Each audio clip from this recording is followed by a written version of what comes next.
A cena começa com a Vila Otsuka em chamas como a pior festa de fogueira do mundo. Não há um único sobrevivente à vista, exceto Shino, que se agarra à vida como se fosse o último pedaço de pizza. Seu amigo Homadi está dando-lhe palavras de encorajamento como um jogo de alto risco de fique acordado ou então, enquanto o cachorro Yoshiro também mal se aguenta. Sosuke, amigo de infância deles, está por perto, perdendo lentamente o controle da vida no que parece ser a soneca em grupo mais dramática de todas. E quando você pensa que isso não pode ficar mais estranho, um homem misterioso de branco aparece, oferecendo casualmente a Shino uma segunda chance na vida, como um vendedor com a melhor proposta. 5 anos depois, Shino, Homadi e Sosuke estão agora relaxando em um local isolado, vivendo fora do sistema como se tivessem se aposentado cedo da vida na vila. Shino tem um novo parceiro, Murasame, um pássaro espiritual com mais atrevimento do que bom senso. Murasame pega essa criatura bizarra de um olho só. É como se alguém tivesse jogado seu experimento científico falho na água. Shino surta, joga a coisa o mais longe possível e volta para casa, esperando esquecer todo o tormento. De volta a casa, Homadi faz chá pra ele, mas Shino toma um gole e imediatamente se arrepende de suas escolhas de vida. Enquanto isso, Sosuke está na vila vizinha, saindo com o amigo Kenta, o único cara da vila corajoso o suficiente para falar com eles. Kenta está ocupado desviando das broncas dos pais por faltar à escola, mas Sosuke aparece para salvar o dia com seu jeito de falar persuasivo. Quando é hora de Sosuke ir para casa, Kenta se oferece para acompanhá-lo, mas mente para os pais, dizendo que vai à igreja. Enquanto passeiam pela vila, o grupo de fofoqueiros local começa a sussurrar sobre Sosuke como se ele fosse o paciente zero de alguma praga misteriosa. Acontece que eles acham que ele é amaldiçoado, por ser um sobrevivente da Vila Otsuka e tudo mais. Nesse momento, Sosuke entrega a Kenta um pingente, que Kenta aceita como se pudesse vir com uma maldição própria. De volta em casa, Kenta fica todo sem jeito perto de Homadi, como um adolescente tentando falar com sua paquera. Enquanto isso, Sosuke puxa Shino para uma bronca séria, porque ele foi sozinho para a floresta. Shino argumenta que Murasame estava com ele, então tecnicamente ele não estava sozinho, mas Sosuke não acredita. Floresta é igual a perigo. Fim da história. Mais tarde, a caminho de casa, Kenta avista alguém que se parece exatamente com Shino, chamando-o da floresta. Naturalmente, o pingente de Kenta começa a tilintar como um alarme, e a figura misteriosa desaparece. As coisas ficam ainda mais estranhas quando Shino é convocado pela igreja, provavelmente porque eles estão de olho em Murasame. Enquanto estão no meio da conversa, aquela criatura de um olho só de antes aparece novamente, mas agora está gigante, por que não? Enquanto isso, Ryu Satomi, o cara que salvou Shino 5 anos atrás, e seu irmão Konami estão em algum lugar, se perguntando por que ninguém pode simplesmente deixar as crianças em paz para viver suas vidas estranhas e mágicas. No dia seguinte, alguns supostos acompanhantes da igreja aparecem para levar Shino e Sosuke, mas Shino não aceita e rapidamente cuida deles. Acontece que esses acompanhantes não são da igreja. Eles fazem parte das 5 raposas Gokou, uma gangue enviada por Konami para buscar as crianças. Ótimo. De volta a casa, Kenta aparece com uma fofoca quente. Ele não só viu aquele estranho doppelganger na noite passada, mas agora 3 aldeões desapareceram.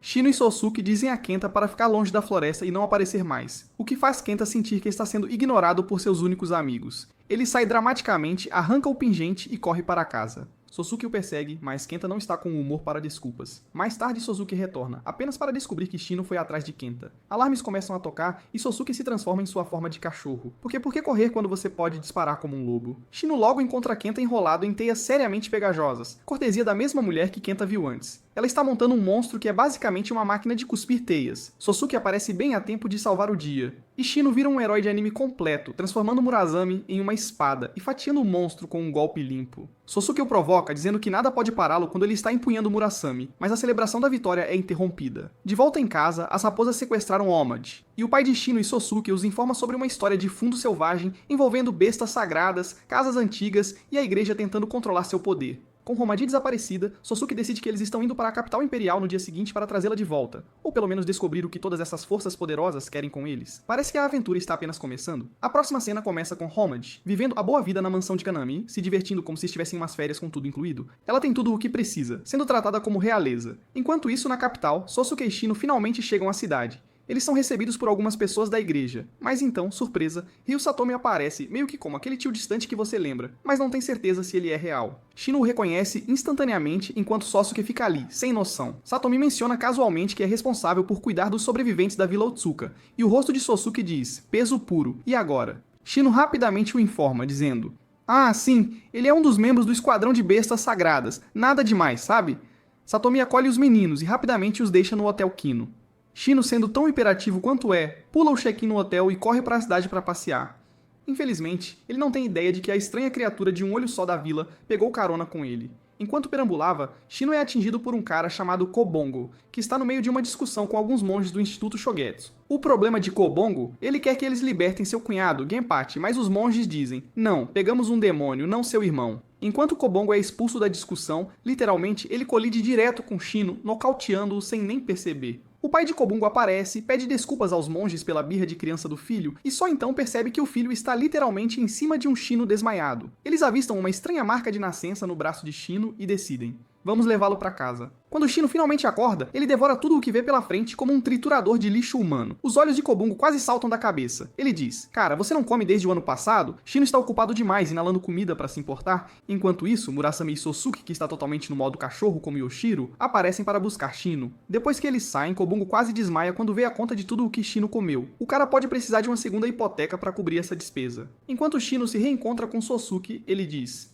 ei, eu não me afastei de propósito, eu só tive azar, ok? Claro. Shino, claro. Enquanto isso, no mosteiro, Siren, um dos monges, tem uma conversa séria com o abade Miyoko sobre seu cativo demônio, que reviravolta é Genpachi. Miyoko não está realmente preocupado, mas Siren está todo pessimista, insistindo que seria uma péssima ideia deixar um demônio comedor de espíritos à solta. Na manhã seguinte, Satomi aparece para ver Shino com seu gigante cão espiritual, porque quem não viaja com um enorme canino mágico? Ele fica surpreso que Shino sequer se lembre dele, enquanto Sosuke ainda tem uma memória de peixe dourado sobre tudo. Eles se conectam sobre como Shino não envelheceu desde que se fundiu com Murasame. Satomi menciona casualmente que ninguém realmente sabe o que Murasame é, ser divino, demônio, ou talvez apenas o híbrido de pássaro espiritual e espada mais atrevido do mundo. No meio da estranha exibição deles, Sosuke entra e diz: por que vocês dois são sempre assim? Satomi então dá a notícia de que Omaji está na mansão das 4 casas, vivendo a vida boa, e eles estão indo pra lá em seguida. Enquanto isso, Kobungo está estressado sobre como salvar Genpachi. O pai dele sugere que eles deveriam planejar em vez da abordagem usual de Kobungo de vamos apenas socar as coisas. Quando Sosuke, Shino e Satomi chegam à mansão das 4 casas, Omaji fica animada para ver seus irmãos, mas não antes de dar um bom tapa na cabeça de Shino por demorar tanto para ir buscá-la. Shino pergunta nervosamente se as raposas a trataram mal, mas Omaji diz: você está brincando. Basicamente, estou vivendo como uma rainha aqui. Kanami aparece e, sendo todo educado, esclarece que Omaji não foi sequestrada. Ela foi convidada. Sim, ok, Kanami, o que você disser. Omaji então olha para Satomi como se já o tivesse visto antes, mas não consegue se lembrar. O grupo decide dar uma caminhada. Enquanto passeiam pela praça da cidade, cada cachorro em um raio de 8 km começa a rodear Sosuke, como se ele fosse algum tipo de celebridade canina.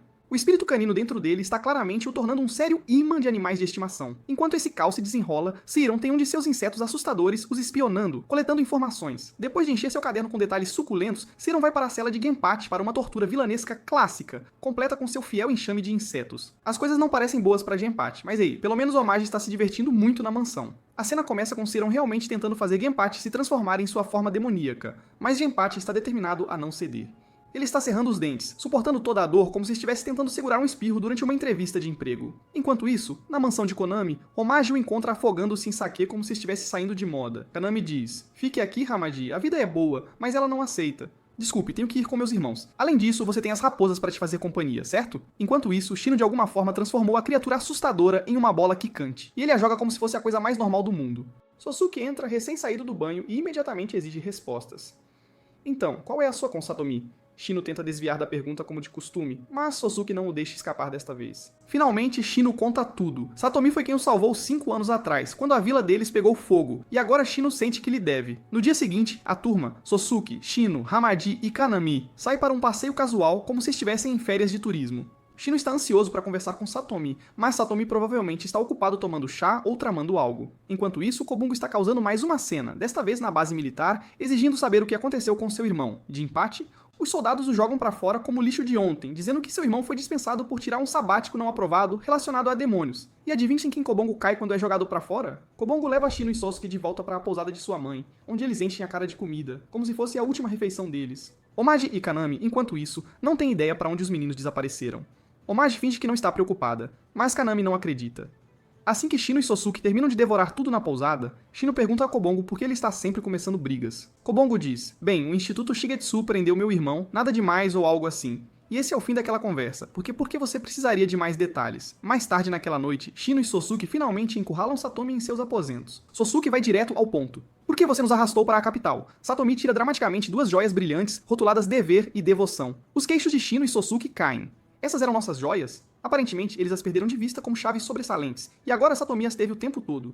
Acontece que existem mais 6 joias por aí, e Satomi quer que eles façam uma caça ao tesouro para encontrá-las. Shino diz: o mundo é um lugar grande, cara. Mas Sosuke já está a bordo. Satomi insiste que a missão seja mantida em segredo, como se estivessem em algum tipo de esquadrão de recuperação de joias ultra secreto. Enquanto isso, de volta ao Instituto Shogetsu, o pai de Kobungo está implorando a Seiran para libertar Genpachi, mas Seiran basicamente diz: Estou me divertindo demais torturando esse cara. Quando a dor física não consegue a transformação demoníaca que ele esperava, Seiran muda para a tortura emocional. Ele menciona a morte da amada de Genpachi Nui. E boom, esse é o gatilho. Genpachi explode, destrói o lugar e aniquila um monte de monges. Genpachi, agora em modo demônio completo, parte, provavelmente procurando um lanche da meia-noite de almas.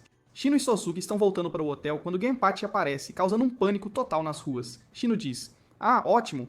Ele definitivamente está atrás de mim." Ele dispara com Genpachi em seu encalço, enquanto Sosuke se transforma em Yoshiro e se junta à perseguição. Kobungo, porque aparentemente ele não consegue cuidar da própria vida, avista os telhados correndo e começa a segui-los também. Assim que Shino leva Genpachi para longe o suficiente da cidade, ele diz: "Certo, hora de lutar." E invoca Murasame, transformando a perseguição demoníaca em uma luta de espadas improvisada. No meio da briga, Shino descobre que Genpachi é realmente humano e ainda está de luto pela morte de Nui. Sosuke o alcança e Shino o informa no meio da batalha. Porque por que não ter discussões emocionais profundas enquanto luta contra um demônio? Justo quando as coisas estão ficando interessantes, Seiran aparece com um grupo de monges e um enxame de insetos. Ele avista Murasame nas mãos de Shino e imediatamente a reconhece. Ah não aquela espada maldita.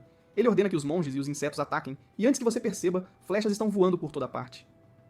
O trio, Shino, Sosuke e o demônio Genpachi são jogados no rio abaixo, porque é claro que sim. Enquanto Shino desesperadamente tenta alcançar Sosuke, que já está inconsciente e afundando como um tronco no rio, a pequena criatura no bolso de Shino decide que é hora de agir. Ele salta, infla como um balão gigante e os leva flutuando para a segurança, salvando o dia. Shino, mal se aguentando, diz a Murasame para voar e dar a má notícia a Satomi. Sosuke, voltando a si, fica aliviado que o estranho animal de bolso finalmente fez algo útil pela primeira vez. Enquanto isso, Seiran tem seus homens procurando por Murasame porque, sabe, o que é uma espada lendária sem uma grande equipe de busca? De volta à mansão, Kaname casualmente diz a Homage que ela precisará se matricular em uma escola local, já que, surpresa, Shino e Sosuke podem ficar por perto mais tempo do que o esperado. Ótimo, mais lição de casa. Justo quando as coisas não podiam ficar mais estranhas, Kobongo aparece e encontra nosso trio encharcado, arrastando-os de volta para a segurança. Genpachi acorda de seu cochilo, perguntando-se se o caos da noite passada foi apenas um sonho febril. Mas quando ele vê Shino e percebe que todos ainda estão vivos, ele rapidamente pensa: não, ainda é loucura. Shino também avista que Genpachi tem uma marca de nascença correspondente, e a primeira reação de Genpachi é: espere, você está trabalhando para Satomi? Depois que Genpachi sai, Kobongo começa a falar sobre como Genpachi sempre foi um tanque, se recuperando de ferimentos mais rápido do que qualquer um pode dizer o que acabou de acontecer. Ele então mergulha em uma história sobre aquela missão de 3 anos atrás, onde as coisas foram de mal a pior devido a uma situação de reféns com uma princesa. A missão se arrastou para sempre, e no final, demônios haviam aniquilado todo o esquadrão. Tanto Kobongo quanto Genpachi estavam à beira da morte, mas de alguma forma eles conseguiram. Kobongo não tem ideia de como, mas ele menciona casualmente que ambos têm joias mágicas chamadas Confiança e Harmonia, porque é claro que sim. Então Kobongo tira uma foto de sua irmã, Nui, que estava noiva de Genpachi antes de ele ir para a guerra. Genpachi voltou para encontrá-la morta, o que realmente o abalou. Kobongo menciona que Genpachi tentou tirar a própria vida várias vezes, mas simplesmente não conseguiu. Cada ferida cicatrizava mais rápido do que um corte de papel. Acontece que ambos os irmãos estão presos em um estranho limbo imortal, graças àquela misteriosa noite de neve. E adivinhe quem finalmente salvou o dia? Satomi e seu cão espiritual, obviamente, mas só depois que a família real implorou por sua ajuda. Kobongo encerra tudo perguntando a Shino por que os monges estão atrás dele, e Shino casualmente solta que é tudo por causa de Murasame. Nada demais. Enquanto isso, de volta ao Instituto Shigetsu, Seiran está tentando convencer o Abade de que ir atrás de Shino é totalmente a jogada certa. O Abade não aceita, então Seiran faz o que qualquer pessoa razoável faria: ataca o Abade com insetos e o tranca. Lá fora, Kobongo e Genpachi estão relaxando, conversando sobre a vida, totalmente alheios ao fato de que os insetos assustadores de Seiran os estão espionando. Enquanto isso, Hamage e Kaname estão passeando. Quando um dos insetos de Siren comete o erro de atacar Hamage, Kaname perde a cabeça. Ele vinha ignorando as travessuras de Siren até agora, mas mexer com Hamage?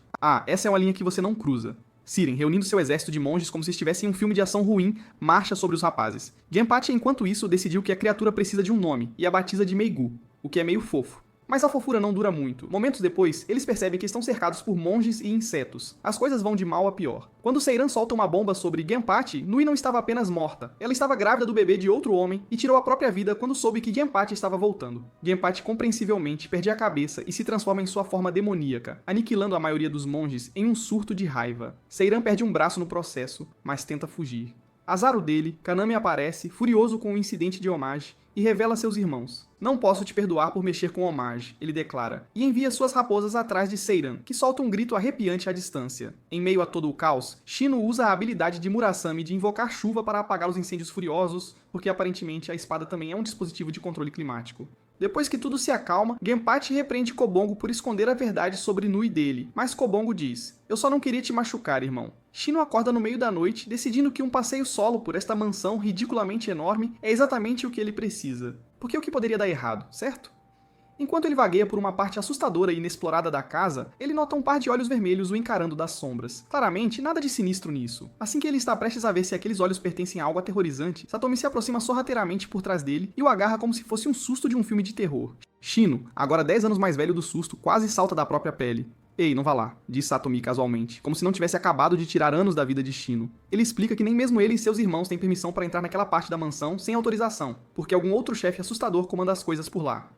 Eles recuam para o escritório de Satomi para conversar como se nada estranho tivesse acabado de acontecer. Kanami aparece com boas notícias. O Instituto Shigetsu não os incomodará mais porque Sairon está desaparecido e o Abade se aposentou para provavelmente tomar chá e esquecer toda essa bobagem. Nenhuma caça a demônios na agenda por enquanto. Antes que Satomi saia, Shino pergunta: a propósito, para onde Satomi vai o tempo todo? Kanami, sendo a fofoqueira mor, revela que Satomi é um reitor, em uma igreja. É lá que ele está fazendo suas coisas muito ocupadas da igreja. Quem diria que Satomi tinha um trabalho extra como homem santo? Durante a conversa, Shino menciona que Sosuke dorme o dia inteiro quando é lua nova, como algum tipo de lobisomem mal-humorado que prefere cochilos a transformações. Murasame também permanece escondido no corpo de Shino, como se estivesse batendo o ponto para um dia de folga. Shino vai verificar Sosuke, que acorda de um sonho bizarro e imediatamente pede a Shino para ficar com ele o dia todo. Fica em espera até que o estômago de Shino ronque, e ele o abandona para caçar comida. A caminho da cozinha, Shino esbarra numa garota, Ayane, e na hora certa, Murasame decide aparecer, saltando os olhos e assustando a pobre garota até ela perder os sentidos. Ela sai correndo como um personagem de desenho animado, deixando uma nuvem de poeira para trás. Shino, sempre prestativo, conta a Kanami o que aconteceu e Kanami o informa. Ayane está possuída por um espírito de cobra e faz parte das 4 casas das bestas sagradas. Ah, e a propósito, se Shino tivesse feito algo a Ayane, o espírito da cobra o teria aniquilado ali mesmo, sem pressão. Homage, sempre a borboleta social, ouve isso e pensa: perfeito, preciso de uma amiga, Shino? Leve essas flores pra Ayane e peça pra ela ser minha melhor amiga. Kanami espera Shino sair para mencionar: ah, e a propósito, aquele espírito de cobra. Super ciumento e pode te matar.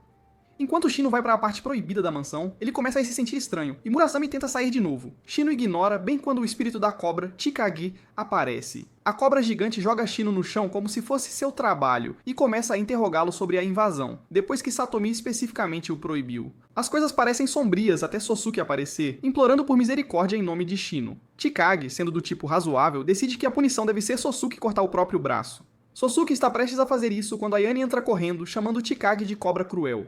Ela sai furiosa e Chikage, de repente, sentindo-se culpado, os deixa ir. Crise evitada. Mais tarde, Ayane aparece com chá, mas quando ela flagra Shino e Sosuke numa posição estranha, ela está pronta para fugir. Shino, em pânico, solta. Não é o que parece. Ayane, inabalável, agradece a Shino pelas flores, mas Shino imediatamente dá o crédito ao Homage. Ele convida Ayane para ficar pro chá e ela aceita, tornando tudo ainda mais puro. Kanami e suas raposas flagram Homage e Ayane brincando lá fora, e ficam totalmente chocados que Chikage deixou Ayane sair de sua bolha. Homage, no seu estilo típico, convida Ayane para um festival de lanternas, mas Ayane não tem certeza se Chikage a deixará ir. Na noite seguinte, Chikage convoca Shino para uma conversa. Acontece que Chikage viveu tanto tempo que basicamente se tornou um terremoto ambulante, por isso é tão super protetor com Ayane. Ele não quer mantê-la presa, mas se mover é complicado quando cada passo faz o chão tremer. Shino, sempre o solucionador de problemas, sugere pegar as raposas de Kanami emprestadas para vigiar Ayane quando ela sair. Elas dominam a coisa toda de esquadrão protetor. Chikage surpreendentemente concorda. Festival das Lanternas. Lá vamos nós. Naquela noite, Chikage se esgueira no quarto de Shino para uma conversa de agradecimento. Ele revela que seu nome verdadeiro não é Chikage, e que está depositando muita confiança em Shino, apesar do poder aterrorizante de Murasame. Como sinal de confiança, ele dá a Shino uma gema branca brilhante que parece suspeitosamente um ovo antes de desaparecer na noite. Shino está casualmente folheando o jornal uma manhã quando lê sobre uma doença mortal que se espalha por uma aldeia. Que legal. Isso lhe traz grandes flashbacks da aldeia. Satomi aparece e solta uma informação ainda mais suculenta. Aparentemente, 5 homens fizeram uma caminhada até um lugar chamado Montanha Escondida, uma armadilha mortal notória, e de alguma forma conseguiram voltar vivos. Mas aqui está a reviravolta. Após o retorno, eles contraíram uma doença misteriosa e morreram, desencadeando uma praga. Satomi também menciona que os homens alegaram que uma mulher misteriosa os salvou na montanha, o que meio que soa familiar para Shino, como se ele a tivesse visto em uma vida passada ou numa novela. Enquanto Satomi continua falando, alguns músicos viajantes aleatórios chegam à aldeia, um deles chamado Asakano, porque nada de ruim acontece quando músicos misteriosos aparecem, certo? Então Sosuke irrompe nos aposentos de Satomi como a mãe mais preocupada do mundo. Não consigo encontrar Shino em lugar nenhum. Satomi, ligando os pontos na hora, diz: bem, ele com certeza fugiu para aquela aldeia amaldiçoada. Ele diz a Sosuke para ir buscar Shino antes que ele faça algo estúpido de novo. E claro, Shino já está subindo a montanha escondida como alguém sem senso de autopreservação. De repente, sua gema e a gema de Sosuke no bolso começam a brilhar. Logo depois, Shino prova que não é bom em caminhadas, escorregando de um penhasco e desmaiando.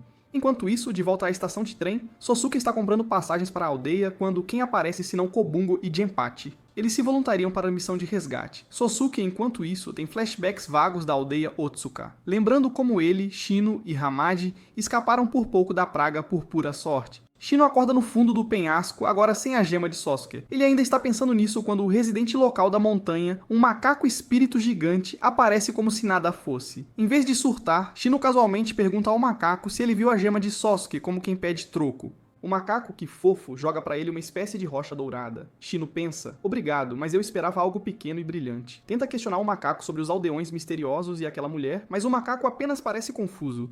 Entram Sosuke, Genpachi e Kobungo, que aparecem bem quando Shino está conversando com o nada. Shino tenta explicar que estava falando com um macaco espírito gigante. Mas, surpresa, o macaco fez um número de desaparecimento. Ele também menciona a gema perdida, mas Sosuke, muito tranquilo para entrar em pânico, apenas dá de ombros.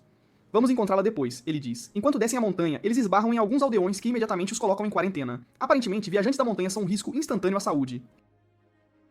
Resfriado sem problema. Para o isolamento você vai. É o jeito deles de evitar doenças. E... ei, é melhor do que usar máscaras. Enquanto isso, a médica da aldeia, Saiki, ouve sobre a situação da quarentena deles de seu assistente, Joji. Asakino e sua banda de músicos alegres também ficam sabendo. Saiki, sem perder tempo, aparece na cela de quarentena para examiná-los em busca de sinais de doença. Enquanto estão sendo testados, Asakino decide dar uma espiada assustadora pela janela da cela. No momento em que ele avista Sosuke, ele surta, alegando que este é o cara que exterminou toda a sua família. Que tenso. Não muito depois, Saiki libera o grupo, confirmando que não estão com a praga, e os deixa sair. Ela os escolta até a igreja local, onde podem ficar até as coisas se acalmarem. Shino, claro, já está planejando sua próxima aventura, encontrar a gema perdida de Sosuke. Sosuke tenta dissuadi-lo, mas Shino é teimoso demais. Ele encontra Asakino lá fora, que pergunta se eles vão ficar para o festival. Shino diz que sim, imaginando que eles vão ficar na igreja até as festividades terminarem. De volta à igreja, Sosuke está fazendo uma limpeza leve quando Saiki aparece para conversar. Ela menciona que eles provavelmente sobreviveram à montanha porque o macaco espírito tem um ponto fraco por crianças. Enquanto isso, Joji encontra a rocha dourada que o macaco deu a Shino, que Shino, de forma típica, deixou para trás na cela.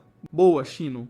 Mais tarde naquela noite, Sosuke está sozinho no salão da igreja quando Asakino aparece, determinado a se vingar. Sem hesitar, ele acusa Sosuke de aniquilar toda a sua família. Quando Shino entra no salão, ele se depara com uma cena selvagem. Asakino está puxando uma espada do ombro de Sosuke, como se fosse uma acupuntura intensa. Shino, claramente não achando graça, corre pra dentro, com a raiva à flor da pele, e chama Murasame. Sosuke, segurando o ombro e provavelmente reconsiderando todas as suas escolhas de vida, tenta dizer a Asakino que ela pegou o cara errado, mas parece que Asakino tem ouvidos de pedra porque ela não está ouvindo. O queixo de Asakino cai. Este definitivamente não é o cara que ela procura. Opa, entra uma mulher de cabelos longos, que claramente veio para resolver. Kokunoe, camarada de Asakino, entra com a autoridade de uma bibliotecária rigorosa.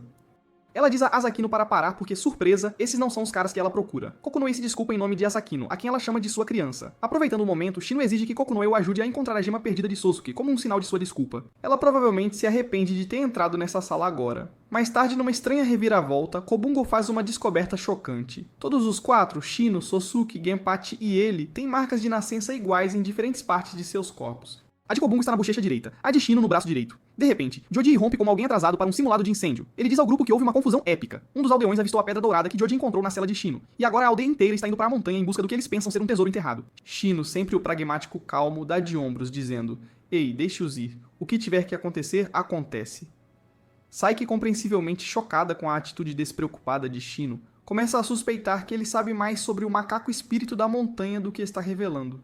Ela relembra sua infância, saindo com o macaco como se fosse seu melhor amigo peludo, até dando um nome a ele e tudo mais. Enquanto isso, Asakino retorna mais tarde para se desculpar timidamente pelo incidente da facada. Shino, mostrando alguma contenção, não surta, mas pergunta se Asakino sabe muito sobre Kokunoe. Asakino, claramente não interessado em histórias de fundo, admite que não sabe muito sobre ela, apenas que ela salvou sua vida. Shino sabiamente guarda para si a coisa toda de que Kokunoe é um espírito.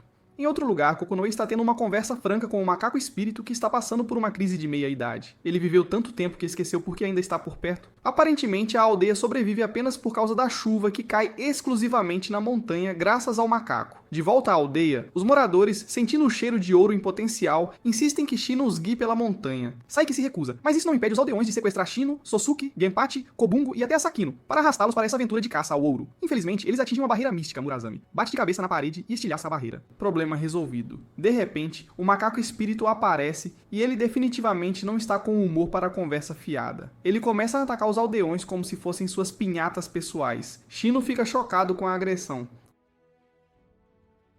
A última vez que ele viu o macaco, eles eram praticamente melhores amigos. Enquanto isso, Saiki segue para a montanha, onde encontra um macaco bebê morto. Após uma inspeção mais próxima, ela percebe que é Asahi, o macaquinho que ela havia dado ao macaco espírito como amigo antigamente. Sentindo a culpa bater forte, Saiki cobre o macaco com seu lenço e continua sua jornada. Momentos depois que ela sai, Kokunoe surge, revelando que Asahi não estava completamente morto. Mas agora, depois de ver Saiki novamente, ele pode finalmente partir em paz. Enquanto Kokunoe levanta o corpo de Asahi, o que ela encontra senão a gema perdida de Sosuke. Claro, de volta ao derby de demolição da montanha, o macaco espírito ainda está causando caos quando Shino pergunta por que ele está agindo como um Godzilla com eles. O macaco lamenta que tudo o que ele deveria proteger se foi, e ele não vê por que deveria ficar por perto. Shino argumenta, insistindo que ao contrário do macaco, ele ainda tem pessoas que precisam dele. O macaco revela que só ouvirá a criança que o fez prometer proteger a montanha.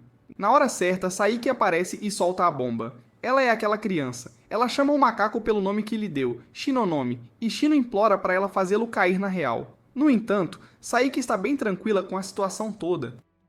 Ela diz a Shinonome que ele está livre para achatar a montanha se é isso que ele realmente quer. Afinal, é a montanha dele, e os humanos são meio que os piores, mas ela está feliz por tê-lo visto novamente. Tocado por este reencontro casual, Shinonome se acalma e para de quebrar as coisas. A paz é restaurada, por enquanto. Saiki dá a Shinonome algumas palavras de despedida, dizendo que a próxima pessoa que ele encontrará será seu futuro filho. Falar em jogar a longo prazo. Mais tarde, o grupo volta para a aldeia.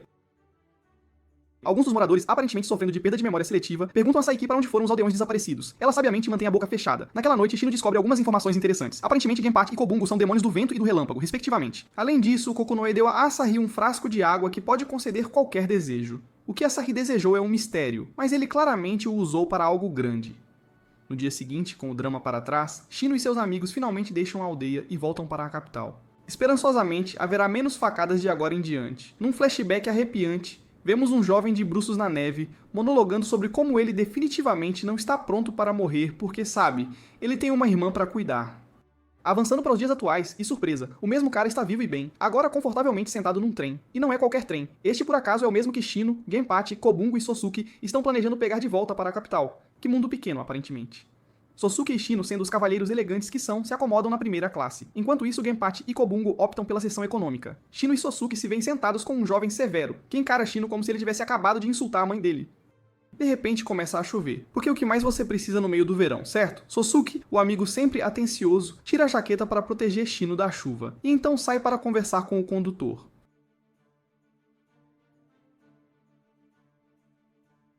Assim que Sosuke sai, Shino começa a falar melancolicamente sobre neve. Sim, neve. No meio do verão. O jovem olha para Shino como se ele tivesse brotado uma segunda cabeça. Quem em sã consciência quer neve em julho?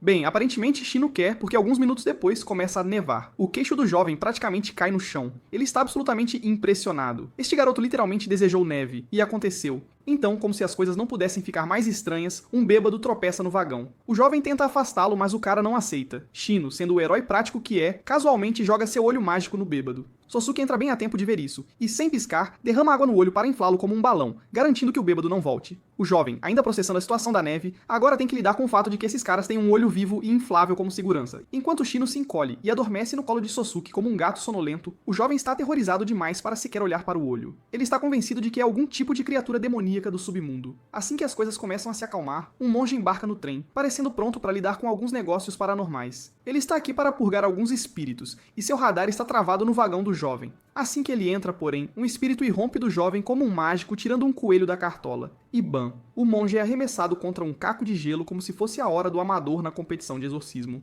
Shino, mal acordado, reconhece o espírito imediatamente e a chama de Princesa da Neve. A princesa, aparentemente não muito de palavras, se aproxima para um toque gentil, enquanto o jovem fica se perguntando como Shino conhece casualmente essa figura fantasmagórica que assombra sua vida. Acontece que Shino e a princesa se conhecem há muito tempo. Ela costumava cantar para ele durante o inverno na floresta até desaparecer misteriosamente. O jovem fica chocado, tipo, você a conhece? Shino, sempre o detetive, liga os pontos e percebe que a Princesa da Neve agora está presa a este pobre coitado. O jovem, desesperado, implora a Shino para dizer a ela para ir embora. Ele está sempre congelando, seus amigos o abandonaram e sua vida amorosa está definitivamente congelada. Shino o repreende, explicando que a Princesa da Neve não é um espírito pegajoso, ela está tentando protegê-lo. Na verdade, se ela for embora, ele vai morrer, o que parece um detalhe bem importante. O jovem, agora arrependido de suas escolhas de vida, ouve enquanto Shino explica que a princesa fez um enorme sacrifício para salvá-lo. Ele está prestes a revelar qual foi o sacrifício quando a princesa gesticula para ele calar a boca. Shino e Sosuke chegam à sua parada e casualmente deixam o monge preso em seu castigo gelado enquanto Shino e Sosuke se apresentam. Murasame, porque ele é exagerado assim, salta do braço de Shino para dar um adeus dramático a Dozetsu e a princesa da neve. Como Dosetsu e enquanto se afastam da estação, Sosuke, sempre curioso, pergunta a Shino o que exatamente a princesa da neve sacrificou. Shino revela a verdade comovente. A princesa da neve abriu mão de sua linda voz de canto para salvar Dosetsu. Aparentemente, ela costumava soltar baladas de inverno como uma diva da neve. Mas isso acabou agora, graças à sua decisão de salvar o chefe do picolé.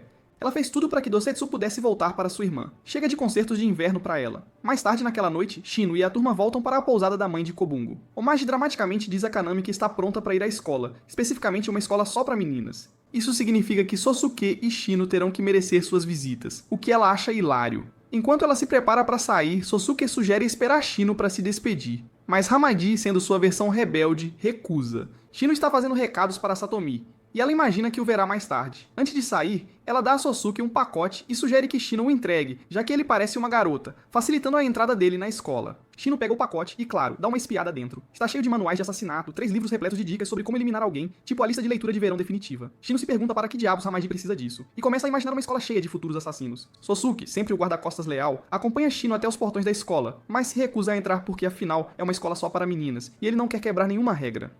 Enquanto isso, Homage está se acomodando em seu dormitório quando uma garota irrompe, apresentando-se como Suzu, sua nova colega de quarto. Homage está animada para fazer uma amiga tão rapidamente, e compartilha alguns muffins que Sosuke fez, porque ele é secretamente um confeiteiro. Suzu começa a fofocar sobre a inspetora da escola, Huri, que é aparentemente mais rigorosa que uma professora de matemática na semana de provas finais. Murasame, a arma mágica de Shino, amiga, invade a festa, anunciando que Shino está lá fora no pátio com seu pacote suspeito. Ela pega os livros e enquanto Shino está saindo, ele sente que algo está errado. De repente, Sosuke ouve um grito clássico de filme de terror vindo do pátio da escola. Sosuke corre pra dentro e encontra Shino imóvel. Após um pânico dramático, ele o arrasta para a casa de Kobungo. Na manhã seguinte, Shino finalmente acorda e, com o ar de quem acabou de ver um fantasma, conta a todos o que aconteceu. Ele até esboça o fantasma, uma criatura adorável que parece um bicho de pelúcia, o que faz o grupo inteiro rolar de rir no chão. Kokunoe é a única que o leva a sério, mas mesmo ela diz: "Vou precisar de um pouco mais de prova do que seus rabiscos." Ele até esboça o fantasma, uma criatura adorável que parece um bicho de pelúcia, o que faz o grupo inteiro rolar de rir no chão. Kokunoe é a única que o leva a sério, mas mesmo ela diz: "Vou precisar de um pouco mais de prova do que seus rabiscos." De volta à escola, Homage passeia pelos corredores e encontra Huri, que não se impressiona. Huri sabe que Homage saiu escondida ontem à noite e a avisa seriamente. Aparentemente, a escola tem uma guarda super assustadora, mas ninguém nunca a viu de fato. Cenário clássico de história de fantasma. Enquanto isso, Asukeno sugere que voltem para investigar o que deixou Shino apavorado na noite anterior. Shino está relutante, mas após pressão dos amigos e lembretes de que Homage está sozinha numa escola cheia de esquisitices, ele concorda a contragosto. Quando chegam à escola, a turma sente imediatamente que algo os observa. Eles se viram e encontram um bicho de pelúcia os encarando. Mas não é um bicho de pelúcia qualquer. É uma estranha mistura entre um coelho e um urso. Ele se apresenta como Rabier. Asukeno e Sosuke finalmente acreditam que Shino não estava alucinando. Rabiar não fica feliz em vê-los e insiste que estão quebrando as regras da escola. Não são permitidos animais de estimação. E como Sosuke está em sua forma de cachorro, isso é um problema. Rabiar começa a invocar raios como se fosse Zeus num dia ruim. E o trio mal escapa do choque. Shino e Asukeno saem correndo como se estivessem numa maratona. Mas Sosuke, tentando salvar a pose, volta à sua forma humana e convence Rabiar a se acalmar. Agora calma. Rabiar os informa que ela é a misteriosa guarda da escola que todos temem. No dia seguinte, Homage está a caminho da aula quando esbarra em Huri novamente. Ela casualmente menciona sua nova colega de quarto, Suzu, e Huri solta a bomba. Homage deveria ter um quarto só pra ela. Confusa, Homage corre de volta para seu dormitório, apenas para não encontrar nenhum sinal de Suzu, apenas Rabiar relaxando em sua cama. Acontece que Rabiar estava trabalhando como Suzual porque Shino fez um desejo para Homage ter uma amiga. Este híbrido de fantasma e bicho de pelúcia se transformou numa colega de quarto falsa só para realizar o desejo de Shino de que Homage tivesse companhia. E assim, o mistério de Rabiar é resolvido. Satomi tem um ótimo plano para Sosuke. Ele quer que Sosuke o represente numa igreja para um evento de unção, o que parece chique, mas é realmente apenas pessoas doentes esperando por um milagre. Naturalmente, Shino é arrastado junto, porque o que é mais divertido do que um dia na igreja. As coisas ficam estranhas quando uma mulher de cabelos e olhos dourados se senta casualmente ao lado de Shino. Eles se dão bem como se fossem melhores amigos há anos, embora tenham acabado de se conhecer. Depois de uma breve conversa, a mulher vai embora, mas Shino, sendo dramático, lhe dá um pingente da igreja e diz: o ser divino lhe concederá perdão e proteção. Enquanto isso, Asukeno está andando pelas ruas, cuidando da própria vida, quando avista alguém que se parece com o cara que ele tem caçado há anos. Ele imediatamente corre atrás dele, mas Janpachi, de volta ao seu equipamento militar e se sentindo importante, bloqueia seu caminho. Quando Asukeno consegue passar por ele, o homem misterioso desapareceu como um mágico numa festa infantil. Mais tarde naquela noite, descobrimos que a mulher de cabelos dourados, agora conhecida como Kohaku, tem um trabalho extra como trabalhadora do prazer e ela é muito popular. Todo homem que aparece na pousada fica encantado com ela. Em uma de suas conversas íntimas com clientes, descobrimos seu nome e um pouco sobre seu passado misterioso. Enquanto isso, Asukeno está de volta em casa desabafando com Kokunoi, dizendo que ele parou de perseguir Suzuki. Ele se lembra que o cara que ele tem procurado tem uma cicatriz feia no rosto, graças ao próprio Asukeno. Esse cara literalmente arrancou seu coração, mas de alguma forma não recebeu o aviso de que deveria, você sabe, morrer. Corta para o quintal, onde Asukeno está praticando suas habilidades com a espada como se estivesse fazendo um teste para um filme de artes marciais. Shino observa e Asukeno se oferece para ensiná-lo, mas Shino diz: não, estou bem. Então, do nada, Asukeno pergunta a Sosuke se ele tem algum irmão perdido há muito tempo. Sosuke, ainda com sua anência habitual, diz que não tem ideia porque suas memórias de infância são basicamente um queijo suíço. Asukeno então entra em modo dramático, dizendo que derrubará o homem que tem caçado. Por quê? Porque o sujeito se parece com Sosuke. E que melhor razão para talvez cometer assassinato. Shino, sempre perspicaz, sente algo assustador na aura de Asukeno. Kokunoi aparece bem a tempo para Shino fazer um trabalho de detetive tocando o peito. Ele confirma que Kokunoi não tem coração. Por quê? Porque ela o deu a Asukeno, reviravolta. Aparentemente, ela o encontrou meio morto e pensou: por que não? E entregou seu coração de princesa demônio para mantê-lo vivo. Romântico, certo? Ah, e mencionamos que Asukeno também tem uma gema mágica da sabedoria? Chique. Enquanto isso, Kohaku está se preparando para seu próximo cliente quando sua saúde despenca. Ela está tossindo coisas vermelhas, o que não é um bom sinal. Bem na hora, o cara que Asukeno tem caçado entra em seu quarto, oferecendo-lhe um acordo. Ela pode viver, mas terá que abrir mão de seus olhos dourados. Kohaku pensa: espere um segundo, esse cara se parece muito com Sosuke, mas suas vibrações são totalmente diferentes. Enquanto tudo isso acontece, Shino e Sosuke são enviados para ajudar numa igreja antiga, mas no segundo em que chegam, Shino surta com duas freiras de aparência inocente e foge, deixando Sosuke para lidar com ela sozinho. Shino encontra Janpachi na cidade e decide sair com ele, porque isso claramente parece mais seguro. Asukeno também aparece, e tudo está indo bem, até que Murasame, a espada mágica falante de Shino, os avisa que problemas estão se formando. De repente, um homem misterioso aparece, e o tempo literalmente para. Asukeno, apesar de estar super determinado, não consegue mover um músculo. O homem passa por ele como se fosse o dono do lugar, e começa a conversar com Shino, soltando memórias de infância enigmáticas que deixam Shino confuso. Então, puf, o cara desaparece. E o tempo volta ao normal. Mais tarde naquela noite, Shino corre para o quarto de Satomi, praticamente arrombando a porta para contar sobre o homem misterioso. Satomi casualmente solta uma bomba. Sosuke está perdendo metade de sua alma. O cara que está causando todo o caos? Sim, ele é a outra metade. Se Sosuke não a recuperar logo, sua alma será sugada para o submundo como uma reviravolta ruim de reality show. E a única razão pela qual Sosuke ainda está andando é que a pura determinação de Shino está segurando sua alma ao seu corpo. Sem pressão, no entanto. Armado com essa nova informação, Shino volta para a igreja para buscar Sosuke. Sosuke, claro, está muito ocupado trabalhando para notar algo estranho acontecendo. Então Shino decide não assustá-lo com toda a situação da alma pela metade. Enquanto isso, Asukeno está de volta à caça, apesar do aviso de Kokunoi de que perseguir uma sombra literal é uma perda de tempo. Mas Asukeno, ele é um homem em uma missão. Acontece que Kohaku não estava brincando sobre aquele ideal. Ela entrega um de seus olhos dourados ao Homem Sombra. O cara está relaxando num telhado, observando Asukeno correr como uma galinha sem cabeça. Ele está confiante de que Asukeno nunca o encontrará porque, ele é uma sombra. Sentada ao lado dele está uma mulher misteriosa, e eles casualmente conversam sobre Shino como se ele fosse um velho amigo. Aparentemente eles o conhecem desde criança, reviravoltas por dias. Asukeno agarra Shino pela gola e exige saber se ele conhece a sombra. Shino, parecendo confuso, diz que não tem ideia. Mas se eles estão procurando um irmão gêmeo ou uma convenção de sósias, ele e Sosuke podem muito bem ganhar o prêmio de sósia do ano. Acontece que Shino e os caras têm marcas de nascença iguais. Aparentemente essas marcas são como passes VIP para aqueles que carregam gemas mágicas. Então, se você vê alguém com a mesma marca de nascença, apenas presuma que ele é um portador de gema ou um fã de tatuagens combinando. Enquanto isso, Sosuke e Shino vão à igreja para alguns reparos. Kohaku está lá, pronta para conversar. Ela revela seu trabalho extra no bordel, mas insiste que tem uma família em casa. Shino pensa: uau, deve ser bom conciliar uma família com um trabalho de bordel. No entanto, as freiras contam que a história de Kohaku é tão verdadeira quanto um unicórnio. Elas afirmam que ela foi vendida para o bordel quando tinha 8 anos. Shino começa a se perguntar se Kohaku poderia ser secretamente a princesa Sai da saga do refém bandido. Porque você sabe, toda trabalhadora de bordel pode ser secretamente uma princesa sequestrada. Avançando, Kohaku conversa com Shoichi, o nerd residente do bordel. Ele está claramente apaixonado e um pouco intrometido sobre a obsessão de Kohaku por Satomi. A mente de Shoichi está a mil. É culpa de Satomi que a vila de Kohaku foi destruída? Ou ele é apenas um guardião super protetor com um coração de ouro? Dias depois, Satomi visita Shino e Sosuke na igreja, trazendo guloseimas. Mas ao sair, Shoichi o avista e tenta bancar o paparazzi. Satomi faz uma saída rápida, e Shoichi encurrala Shino, entregando-lhe um bolo assado por Kohaku. Porque nada diz, não estou planejando nada de suspeito, como um bolo. Shino deixa o bolo debaixo de uma árvore com um bilhete para Sosuke. Shoichi então leva Shino para ver Kohaku, que está menos do que animada. A grande revelação de Shoichi. Ele está planejando fazer Shino de refém, para fazer Satomi pedir desculpas pelo que aconteceu com a vila de Kohaku.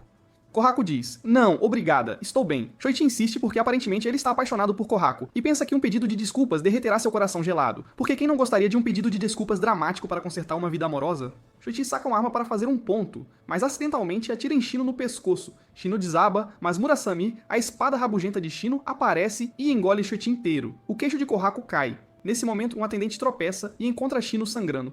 Genpachi, nosso militar, diz, ele está vivo, mas não está respirando. Estranho. Ele leva Shino embora e diz a Kohaku para ficar para trás, porque claramente ele agora é o segurança pessoal de Shino. Satomi, com seu fiel espírito de cachorro, intercepta Genpachi e transporta todos para o Hotel Kenro. Sosuke e a turma se juntam, e Genpachi questiona Sosuke sobre a condição de Shino. Sosuke diz, a situação de Shino é basicamente material de filme de terror. Você não acreditaria. Eles deitam Shino numa cama, esperando Murasame terminar seus lanches. Minutos depois, Shino acorda, faminto. Suas primeiras palavras? Preciso de comida. Todos ficam aliviados por ele estar vivo. Satomi então informa Shino que seu quarto agora é uma zona de exclusão aérea, graças a uma barreira do espírito de cachorro. Shino olha para baixo e encontra o símbolo de Murasame por todo o corpo, como uma tatuagem corporal realmente intensa. Mais tarde, Sosuke encontra Kohaku orando na igreja e a tranquiliza de que Shino está bem. Kohaku decide que é hora de partir. As freiras dão um aviso a Sosuke. A alma de Kohaku está basicamente em suporte vital. Sua única vitalidade vem de sua teimosa força de vontade. De volta ao hotel, Shino está no banheiro, ofegante enquanto o chuveiro o atinge. Ele está convencido de que está se transformando em um monstro. Satomi entra e encontra Shino no meio de uma crise existencial. Murasame ainda está com fome, como uma criança rabugenta depois de pular uma refeição. Shino começa a drenar o sangue de Satomi para satisfazer o apetite insaciável de Murasame. O espírito de cachorro de Satomi quer intervir, mas Satomi diz, não interfira. Enquanto isso, Kohaku sofre de uma queimação implacável na garganta, perguntando-se se está se tornando uma criatura mítica ou apenas muito azarada. Kohaku tropeça de volta para a pousada, mal passando pela porta antes que sua amiga Chitose a encontre. Chitose, a autoproclamada melhor amiga da pousada, insiste para Kohaku ir dormir e se preparar para amanhã. Enquanto Kohaku tenta entrar em seu quarto, sua garganta de repente parece estar fazendo um teste para um filme de terror. Dolorosa e ardente, ela desaba, e Chitose, sempre curiosa, se aproxima para ajudar. Grande erro. A fome monstruosa de Kohaku se manifesta, e ela passa por Chitose como um tornado numa fábrica de papel, completamente inconsciente do que está fazendo. No dia seguinte, Kaname e as raposas chegam ao Hotel Kenro, com um guarda-roupa novo para Satomi. Eles são recebidos com a visão chocante de Satomi, parecendo que passou por um liquidificador. Mas ei, ele está vivo. Enquanto isso, Shino está dormindo, mas se transformou no que só pode ser descrito como Shino adolescente dos sonhos. Ele agora parece um jovem de 18 anos, o que é uma melhoria definitiva em relação à sua aparência infantil usual. Em seu quarto, Kohaku acorda horrorizada, perguntando-se, o que eu fiz? Ela tem sangue nas mãos e um sério caso de por que sou assim? Eventualmente, ela vagueia até a igreja onde Sosuke está trabalhando, parecendo um anjo alado ensanguentado. Sosuke rapidamente percebe que Kohaku não está apenas tendo um dia ruim de cabelo, ela está em sérios apuros. Ela admite que desde que conheceu Shino, foi atingida por uma onda de memórias esquecidas, e aparentemente Shino tem um talento para conceder desejos. De volta ao hotel, Shino acorda e anuncia seu grande plano de invadir a pousada. Satomi, parecendo sério e protetor, diz que isso não vai acontecer. Seus poderes são tão sutis quanto uma banda marcial num retiro silencioso. Em outras palavras, o novo visual de Shino está atraindo mais atenção do que um palhaço num evento de gala. Em vez disso, Shino decide visitar Sosuke na igreja. Na igreja, Sosuke está prestes a se aproximar de Kohaku quando percebe que ela está brotando asas, como se estivesse fazendo um teste para anjos à solta. Nesse momento, Satomi aparece com sua clássica rotina de vamos falar sobre seu desejo. Kohaku expõe suas queixas. Eu queria lembrar da minha família e saber por que você não os salvou. Satomi explica a ela que sua vila já era uma cidade fantasma quando ele chegou.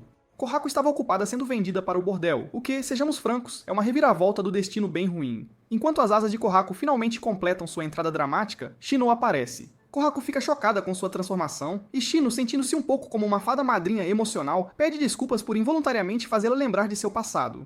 Ele saca sua espada e, com a elegância de um carrasco muito compassivo, tranquiliza Kohaku de que ela não é um monstro, mas um anjo lindo. Com um golpe final, ele encerra sua miséria da maneira mais poética possível. Mais tarde, Sosuke encontra Shino relaxando debaixo de uma árvore como se estivesse de férias de verão. Animado para mostrar o novo Shino ao Madi, Sosuke vai buscar chá. Ao retornar, ele é recebido pelo Shino criança novamente. Parece que a transformação de Shino tem uma data de validade embutida. Sosuke balança a cabeça, perguntando-se se a aparência de Shino é tão confiável quanto um camaleão numa loja de tintas. Os anciãos da igreja, tendo ouvido falar de todas as travessuras de Shino, decidem que é hora de convocá-lo para uma conversa. Eles já o apelidaram de o Imortal Sem Idade, o que soa impressionante, mas também como o título de um romance de fantasia brega. Eles chamam Satomi e lhe dão a tarefa de levar Shino à reunião do conselho, o que ele não está exatamente animado para fazer. Enquanto isso, Shino ainda está se recuperando do drama dos últimos dias. Ele acorda, se espreguiça e decide dar um passeio tranquilo pela cidade. Por que não? Durante sua caminhada pacífica, ele encontra a sombra de Sosuke num beco, que também parece trabalhar como um artista de rua sombrio. A sombra puxa Shino pro lado e começa a soltar umas coisas seriamente confusas. Ele diz: "Ei, somos basicamente a mesma pessoa, apenas com algumas diferenças de personalidade." Ele até menciona memórias pessoais que só Sosuke saberia.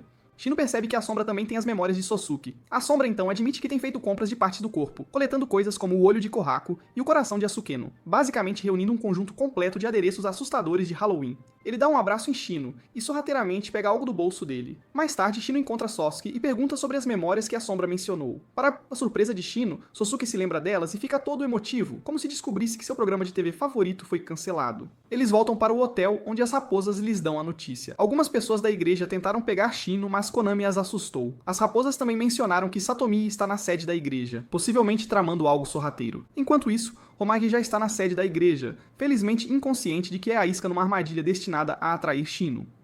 Percebendo isso, Shino e Sosuke correm para a igreja. O cão espiritual de Satomi, Yatsufusa, se junta à festa e lhes fala sobre a barreira que mantém todos afastados. Murasame, sempre o superdotado, rasga a barreira como se fosse feita de papel molhado. O chefe da igreja, Mestre Finnegan, está totalmente imperturbável e até ri da comoção, claramente desfrutando de todo o drama como se fosse uma novela ao vivo. Lá dentro, Kaname e Homage tentam manter a calma quando a barreira cai. Kaname avisa que o anjo da guarda da igreja, Lilith, está prestes a fazer sua grande entrada. Aparentemente, Lilith é tão temível que até seres divinos a evitam.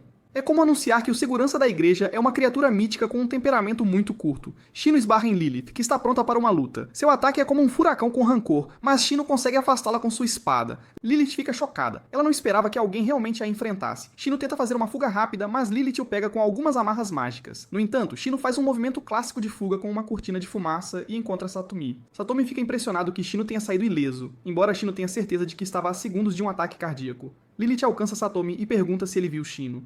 Satomi, agindo com calma, diz que não e usa Yatsufusa para mascarar o cheiro de Shino. Lilith, confusa, não consegue descobrir onde Shino está escondido. Mestre Finnegan então entra, dizendo a Lilith para não se preocupar porque eles definitivamente se cruzarão novamente. Com isso, Shino e Sosuke resgatam Homagi e fazem uma saída rápida. De volta à pousada, a turma descobre que todos têm a gema, o que é como descobrir que todos fizeram parte de um clube secreto. Shino vai verificar sua gema, mas descobre que ela está faltando. Ele de repente percebe que a sombra deve tê-la levado durante o encontro no beco. À medida que a temporada chega ao fim, a voz de uma mulher misteriosa entra em cena para recontar a história das 8 gemas. Aparentemente, há muito tempo, a princesa Fuzi reuniu 8 guerreiros para lutar contra o malvado Tamazusa. Todos pereceram, mas deixaram para trás as gemas infundidas com o desejo de Fuzi por um retorno dramático. A mulher que narra não é outra senão a companheira da sombra no telhado, tornando-a a grande contadora de histórias desta saga bizarra. Após as loucas peripécias da primeira temporada, Mestre Finnegan decide fazer uma visita inesperada a Satomi e à turma. Porque quando uma figura da igreja super respeitável aparece sem aviso, você sabe que ele tem algo na manga. Acontece que ele estava esperando por algumas bonecas que encomendou, e naturalmente agora é trabalho de Satomi rastreá-las. Então, sendo o chefe eficiente que é, Satomi delega a tarefa a Jinpachi, Shino e Sosuke. Adoro essa liderança. O trio segue para as montanhas onde vivem os fabricantes de bonecas, a família Enomura. No caminho, eles passam por uma pitoresca floresta de cerejeiras, porque o que é uma busca sem uma rota cênica? Eles avistam um cara relaxando debaixo de uma árvore e pedem informações. O homem, claramente despreocupado, os aponta para a casa que procuram, e Sosuke o agradece como se não tivessem acabado de pegar informações de um mendigo da floresta. Quando chegam, são recebidos por Hinaginu, a filha de Inomura, que é surpreendentemente normal em comparação com todos os outros que conheceram até agora. Ela os leva para dentro para conhecer seu irmão, Daikaku, que os recebe. Acontece que as bonecas não estão prontas porque o pai deles desapareceu no ar antes de terminá-las. Daikaku, claramente não ganhando nenhum prêmio de filho do ano, explica que eles procuraram por toda parte, mas nenhum sinal do pai. Shino, sendo Shino, decide dar um sermão verbal em Daikaku, por não ter terminado o trabalho ele mesmo. Daikaku lança um olhar mortal tão intenso em Shino que poderia coalhar leite, então sai furioso para salgar. Hinagnu, claramente acostumada com as mudanças de humor do irmão, diz ao trio que eles podem passar a noite. Shino, sempre otimista, está animado porque está prestes a se empanturrar de carne. Prioridades, né? Naquela noite, Daikaku tenta trabalhar nas bonecas de novo, mas falha miseravelmente. Ele está com um bloqueio artístico total, se perguntando por que é tão ruim no ofício do pai. Hinagnu pega no meio da reflexão e Daikaku solta uma bomba. O pai biológico deles apareceu um dia exigindo levar Daikaku de volta. Agora que ele está ganhando dinheiro, típica atitude de pai ausente, Inumura basicamente o pagou com algumas bonecas para se livrar dele. Não é à toa que Daikaku está um caos. Enquanto isso, Daikaku tem um sonho estranho, provavelmente causado por excesso de carne e problemas paternos não resolvidos. Na manhã seguinte, Shino decide verificar Daikaku, que ainda está se lamentando por ser ruim em fazer bonecas. Shino, sempre a criança curiosa, encontra uma boneca de gato no quarto e começa a brincar com ela, porque é claro que sim. Então, como se as coisas não pudessem ficar mais estranhas, ele decide dar uma volta e leva uma bolada aleatória na cabeça. Quando ele se vira, há um garoto de kimono correndo, claramente praticando suas habilidades de arremesso de bola em movimento. Shino segue a trilha e encontra um barracão assustador cheio de bonecas. Uma boneca em particular desencadeia um flashback daquela vez em que ele e seus amigos foram completamente derrotados na vila. Assim que Shino está juntando as peças, Hinagino aparece, e Shino exige que ela conte tudo sobre essa boneca. Ela explica que o pai deles passou uma eternidade aperfeiçoando aquela boneca, e todos que a viram ficaram impressionados, tipo coisa de lenda da fabricação de bonecas.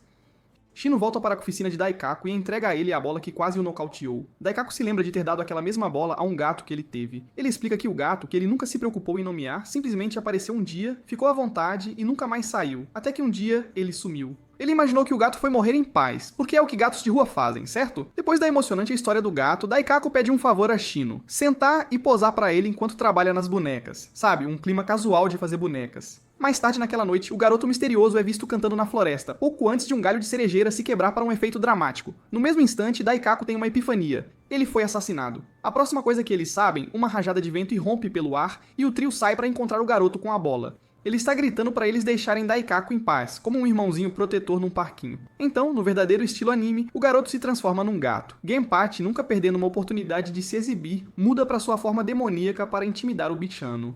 Mas antes que as coisas saiam do controle, outro gato preto chamado Kaede aparece para repreender Genpachi por intimidar um gato menor. É um drama felino completo neste ponto. Enquanto todos estão no meio desse fiasco felino, o cara da cerejeira aparece. Acontece que ele é Nachi Hinozuka, a divindade guardiã da família Hinozuka. E o gato preto, seu gato espiritual, obviamente. Ah, e a propósito, Nachi pertence a uma das 4 casas das bestas sagradas, o que parece importante, mas a essa altura, quem está acompanhando, depois do caos das cerejeiras, gatos mortos e drama de bonecas assustadoras, Nachi, nosso misterioso cara da floresta, ainda está por perto na casa de Daikaku, como se não tivesse outro lugar para ir. Naturalmente, a turma pergunta por que ele está vagando, mas ele não está pronto para dizer nada. Shino, sempre o detetive, capta a vibe e percebe que as cerejeiras são mais do que apenas árvores. Elas são uma barreira, tipo, uma barreira mesmo. Mas por que proteger uma casa cheia de bonecas? Assustador. Lá dentro, Daikaku está lentamente recuperando suas memórias, e Shino, sempre o curioso, segue o gato para a floresta de cerejeiras. Acontece que Shino mesmo ergueu a barreira, mas não tem ideia do porquê. Confuso, ele tenta obter respostas do gato, mas o bichano não é exatamente tagarela. Shino o pressiona, perguntando por que ele é tão obcecado em proteger Daikaku, e num momento de grande drama, o gato revela que ele lhe deu um nome.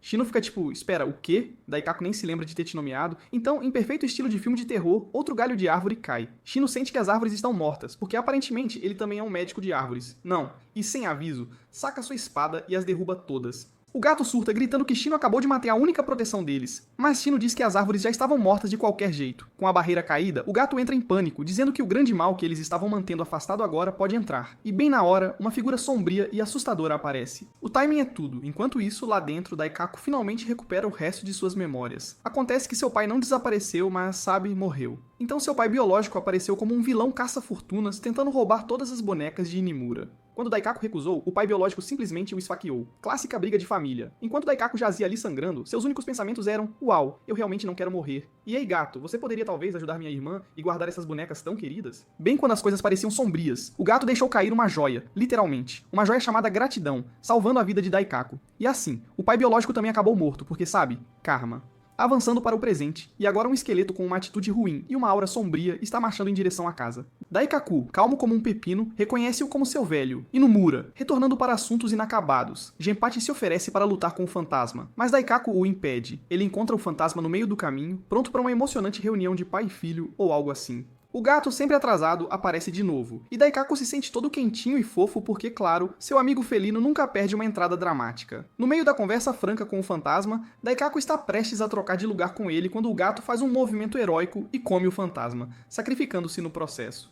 Descanse em paz, gatinho corajoso. Daikaku finalmente diz o nome do gato, Noro, hora do momento emocionante em câmera lenta. No dia seguinte, Shino convence Daikaku a parar de se lamentar e voltar a fazer bonecas. Enquanto isso, Satomi está perdendo a cabeça porque Shino ainda está desaparecido e Kanami não resiste a tirar sarro. Mais tarde, Night finalmente abre o jogo. Acontece que o mestre Finnegan o enviou originalmente para pegar as bonecas, mas ele está preso aqui há meses porque seu gato, Kaede, teve ansiedade de separação ao deixar a pacífica encosta da montanha. Não dá para culpá-lo. Quem iria querer voltar a lidar com raposas e criaturas divinas? Yacht, o fiel espírito canino de Satomi, aparece, o que significa que Satomi não está muito atrás. Shino, sem perder tempo, arrasta Satomi para o barracão assustador para lhe mostrar uma certa boneca. Satomi percebe instantaneamente que as memórias de Shino estão começando a voltar, o que é um grande não. Então, no clássico estilo nada pra ver aqui, Satomi faz um truque mental Jedi, passando a mão pelo rosto de Shino, fazendo-o desmaiar. Quando Shino acorda, ele esqueceu tudo sobre a boneca. Boa jogada, Satomi. Satomi leva Shino de volta pra casa, e ao ver isso, Daikaku é atingido por uma onda de inspiração. Esqueça o passado.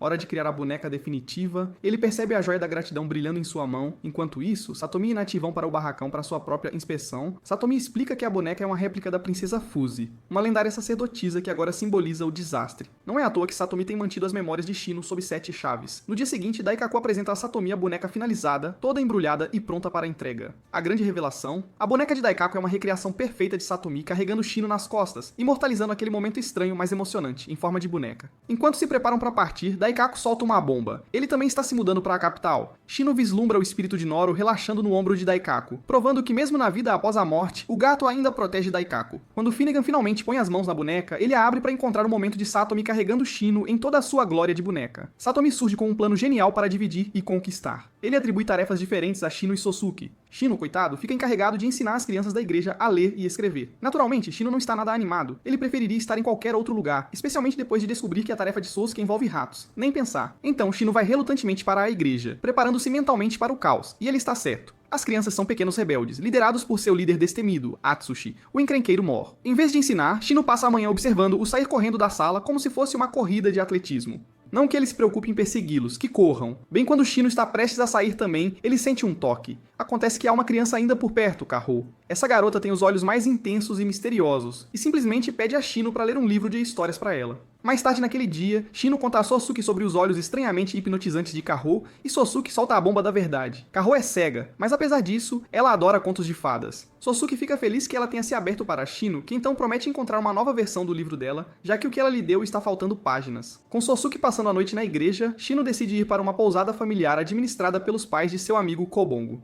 No caminho, ele para no Daikokudo, sua barraca de lanches favorita, onde o dono insiste que ele prove um novo prato. Shino o critica como um snob de comida num programa de culinária, e no dia seguinte, depois de ler para Karou debaixo de uma árvore, Karou pergunta a ele como ela pode se lembrar de alguém sem poder vê-los. Shino, perplexo, passa a noite pensando nisso como se fosse um enigma filosófico. Ele até menciona isso para Sosuke, que revela que Karou foi abandonada quando bebê fora de um bordel, sem nenhuma memória de família e sem referências visuais. Pergunta difícil, de fato. No dia seguinte, enquanto Shino e Karou estão tendo outra hora da história debaixo da árvore, o dono da barraca de lanches aparece novamente, ansioso por mais feedback. Shino experimenta o prato reformulado e fica impressionado, enquanto o velho praticamente o adora por seus conselhos culinários. Depois, Karou pede a Shino para escrever o nome dela para que ela possa senti-lo, e ele não apenas o escreve, mas explica seu significado. Karou está radiante, ela está basicamente tendo o melhor dia de todos. Então o resto das crianças barulhentas aparece, querendo que Shino escreva os nomes delas também. As coisas estão indo bem, até que Atsushi, a ameaça residente do grupo, pisa em cima da escrita de Shino.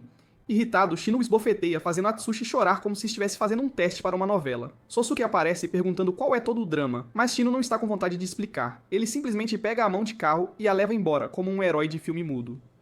No caminho de volta, Shino passa novamente pelo Daikokudo, mas em vez do dono, ele encontra a filha e a esposa dele, que se afastam rapidamente quando ele pergunta sobre o homem. Mais tarde, a mãe de Kobongo casualmente solta uma bomba para Sosuke e a equipe. O dono da barraca de lanches morreu há um mês. Então sim, Shino estava conversando com um fantasma gourmet o tempo todo. Enquanto isso, numa reviravolta surpreendente, Sosuke está tendo um bom momento de conexão com Karou, assando algumas batatas como um chefe de fogueira discreto. Depois que Karou sai, Sosuke estranhamente enfia a mão no fogo como se não fosse nada demais. Asukeno compreensivelmente Genpachi, horrorizado, puxa a mão dele e pergunta o que há de errado com ele. Sosuke apenas encolhe os ombros e revela que parou de sentir dor há 5 anos e se cura ridiculamente rápido. Nada demais, apenas sua revelação super-humana comum. Avançando alguns dias, Sosuke dá uma festa para as crianças na igreja para celebrar os aniversários de Kaho e Atsushi. Enquanto todos estão lá fora aproveitando a comida, Shino leva Kaho para dentro para ensiná-la algumas palavras novas. Atsushi logo se junta a eles com fatias de bolo, e num raro momento de decência, pergunta a Shino o que seu nome significa. Shino, sempre provocador, diz a ele que significa pessoa atenciosa, e astutamente sugere que Atsushi não está fazendo jus ao seu nome. Atsushi, possivelmente experimentando um crescimento de personagem, meio que se desculpa por ser um pequeno diabinho. Depois da festa, Sosuke e Shino se despedem, com todas as crianças saindo para acenar para eles. Kaho, no entanto, fica para trás por um momento e esbarra na sombra de Sosuke, exceto que não é realmente Sosuke. Esse cara tem a mesma voz, mas mãos muito mais quentes. Acontece que a sombra de Sosuke tem um nome, Ao. Nachi volta para a capital e entra nos aposentos de Satomi, pronto para espalhar uma fofoca suculenta. Ele começa a falar sobre uma figura misteriosa andando pela cidade, derrubando espíritos como se fosse seu trabalho extra. Aparentemente, tudo está acontecendo numa vila onde as pessoas afirmam que o culpado está empunhando uma espada e exibindo olhos dourados e assustadores. Antes que Nachi possa terminar, Shino irrompe na sala como se tivesse acabado de ouvir a fofoca mais quente do ano. Ele já sabe quem está por trás de todo o drama de extermínio de espíritos e está ansioso por todos os detalhes. Enquanto isso, Konami entra com sua própria notícia, mencionando outro incidente de caça a espíritos em Musashi, uma vila que está se transformando numa ruína assombrada. Segundo rumores, a divindade local deles foi eliminada. Shino decide que é hora de visitar esta vila destruída porque, naturalmente, ele está convencido de que Ao está por trás de tudo. Enquanto isso, envia Genpachi para investigar a situação, porque claramente é isso que é necessário nessa bagunça sobrenatural.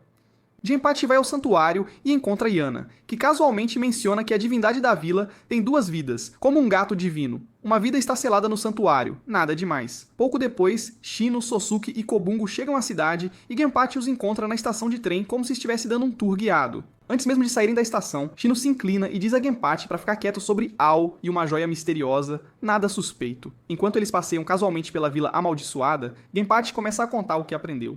Aparentemente houve 8 mortes realmente bizarras em apenas uma semana, e todos estão culpando Yana, a divindade local, porque por que não?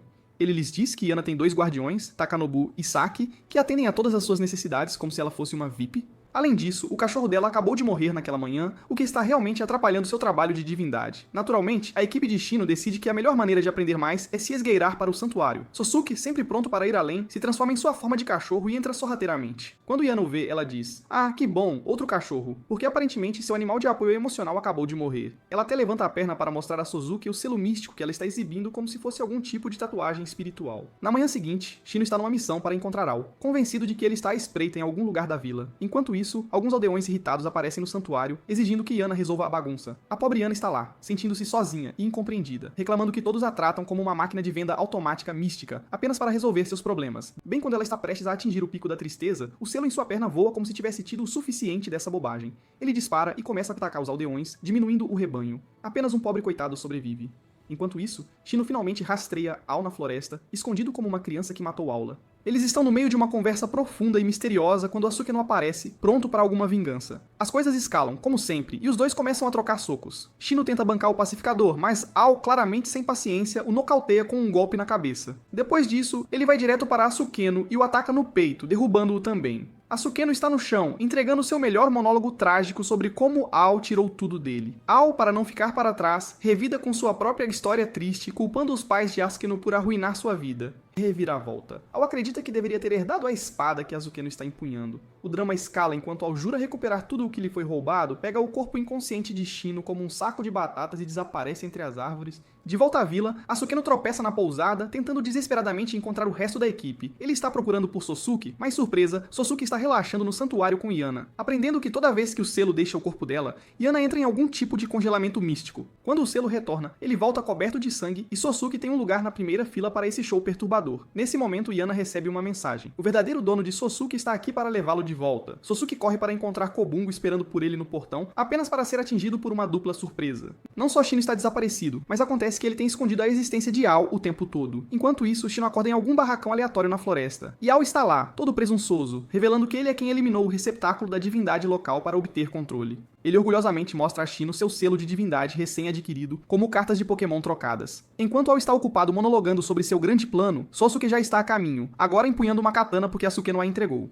Tendo decidido que talvez Sosuke seja o verdadeiro dono afinal, Ao, sempre o intrigante, planeja pegar o selo de Yana também, esperando despertar o poder total da divindade como se estivesse desbloqueando o nível do chefe final. Bem quando ele está entrando nos detalhes suculentos, Sosuke aparece e, sem perder tempo, pergunta ao qual é o seu objetivo final. Uma luta irrompe entre Sosuke e Ao, como duas crianças brigando pela última fatia de pizza, mas muito mais intensa. Shino, o pacificador designado, tenta intervir, mas falha miseravelmente quando Ao lança um ultimato. Escolha um de nós, Shino, soando como se tivesse sido pedido para escolher entre suas duas sobremesas favoritas, pensa, de jeito nenhum, cara, vocês dois são basicamente iguais. As coisas escalam rapidamente quando Ao corta o braço de Sosuke, deixando um corte feio. Shino não aguenta mais e a aura de Murasame começa a irradiar de seu corpo, ele está se preparando para uma luta de chefe. Então, num momento saído de um romance de fantasia, o selo no braço de Ao tem um ataque de raiva, voando como "Estou fora". A divindade Yana se transforma num dragão deslumbrante e majestoso, aparecendo acima do barracão. A pura epicidade de tudo isso para a luta na hora. De volta ao santuário, a princesa Yana está casualmente passeando pelos corredores quando ouve Takanobu e Saki fofocando como se estivessem num chá da tarde. Aparentemente, o selo na perna dela é responsável por todos os assassinatos na vila. O queixo da princesa Yana cai. Eu estive envolvida nisso? Ela surta e foge, apenas para esbarrar direto em Genpachi. Na floresta, Yana, o dragão, solta algumas grandes bombas de lore. Ele diz a Shino e Sosuke que ele e sua outra metade costumavam ser um só ser, até que os humanos, sendo seus intrometidos habituais, os separaram. Uma metade trancada num cervo e a outra metade selada dentro de um santuário humano. Naturalmente, ambos estão super cansados de serem aprisionados assim. A metade dragão de Yana até fica emocionada. Enquanto isso, a princesa Yana, no santuário, está tendo uma crise existencial completa. Ela está pronta para desistir, sobrecarregada com a culpa do que a Yana dentro dela tem feito. Shino e Sosuke, depois de ouvir a história triste de Yana, decidem que é hora de encerrar isso. A equipe volta para a pousada, onde percebem que a lesão no braço de Sosuke é muito pior do que pensavam. Enquanto isso, Ao revela seu plano não tão original, absorver o máximo de poder espiritual possível até ser basicamente o rei supremo dos espíritos, rivalizando com Murasame.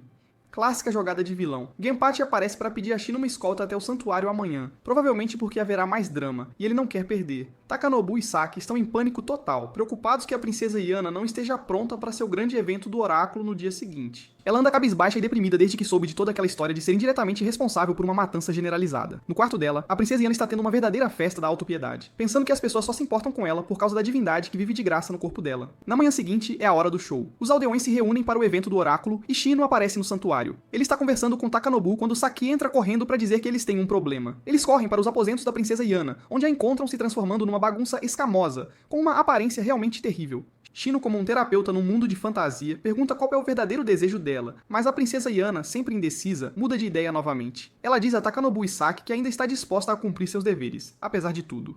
Os dois, chorando como se estivessem numa novela, imploram para ela não desistir porque ela é basicamente a irmã deles. Shino, de mãos atadas, diz a Genpachi que não há nada que ele possa fazer, a menos que a princesa Yana faça um desejo claro. Sosuke, vendo toda a confusão, percebe que tem sido difícil para ela admitir que só quer ser uma pessoa normal. Ela tem carregado esse fardo da divindade para sempre.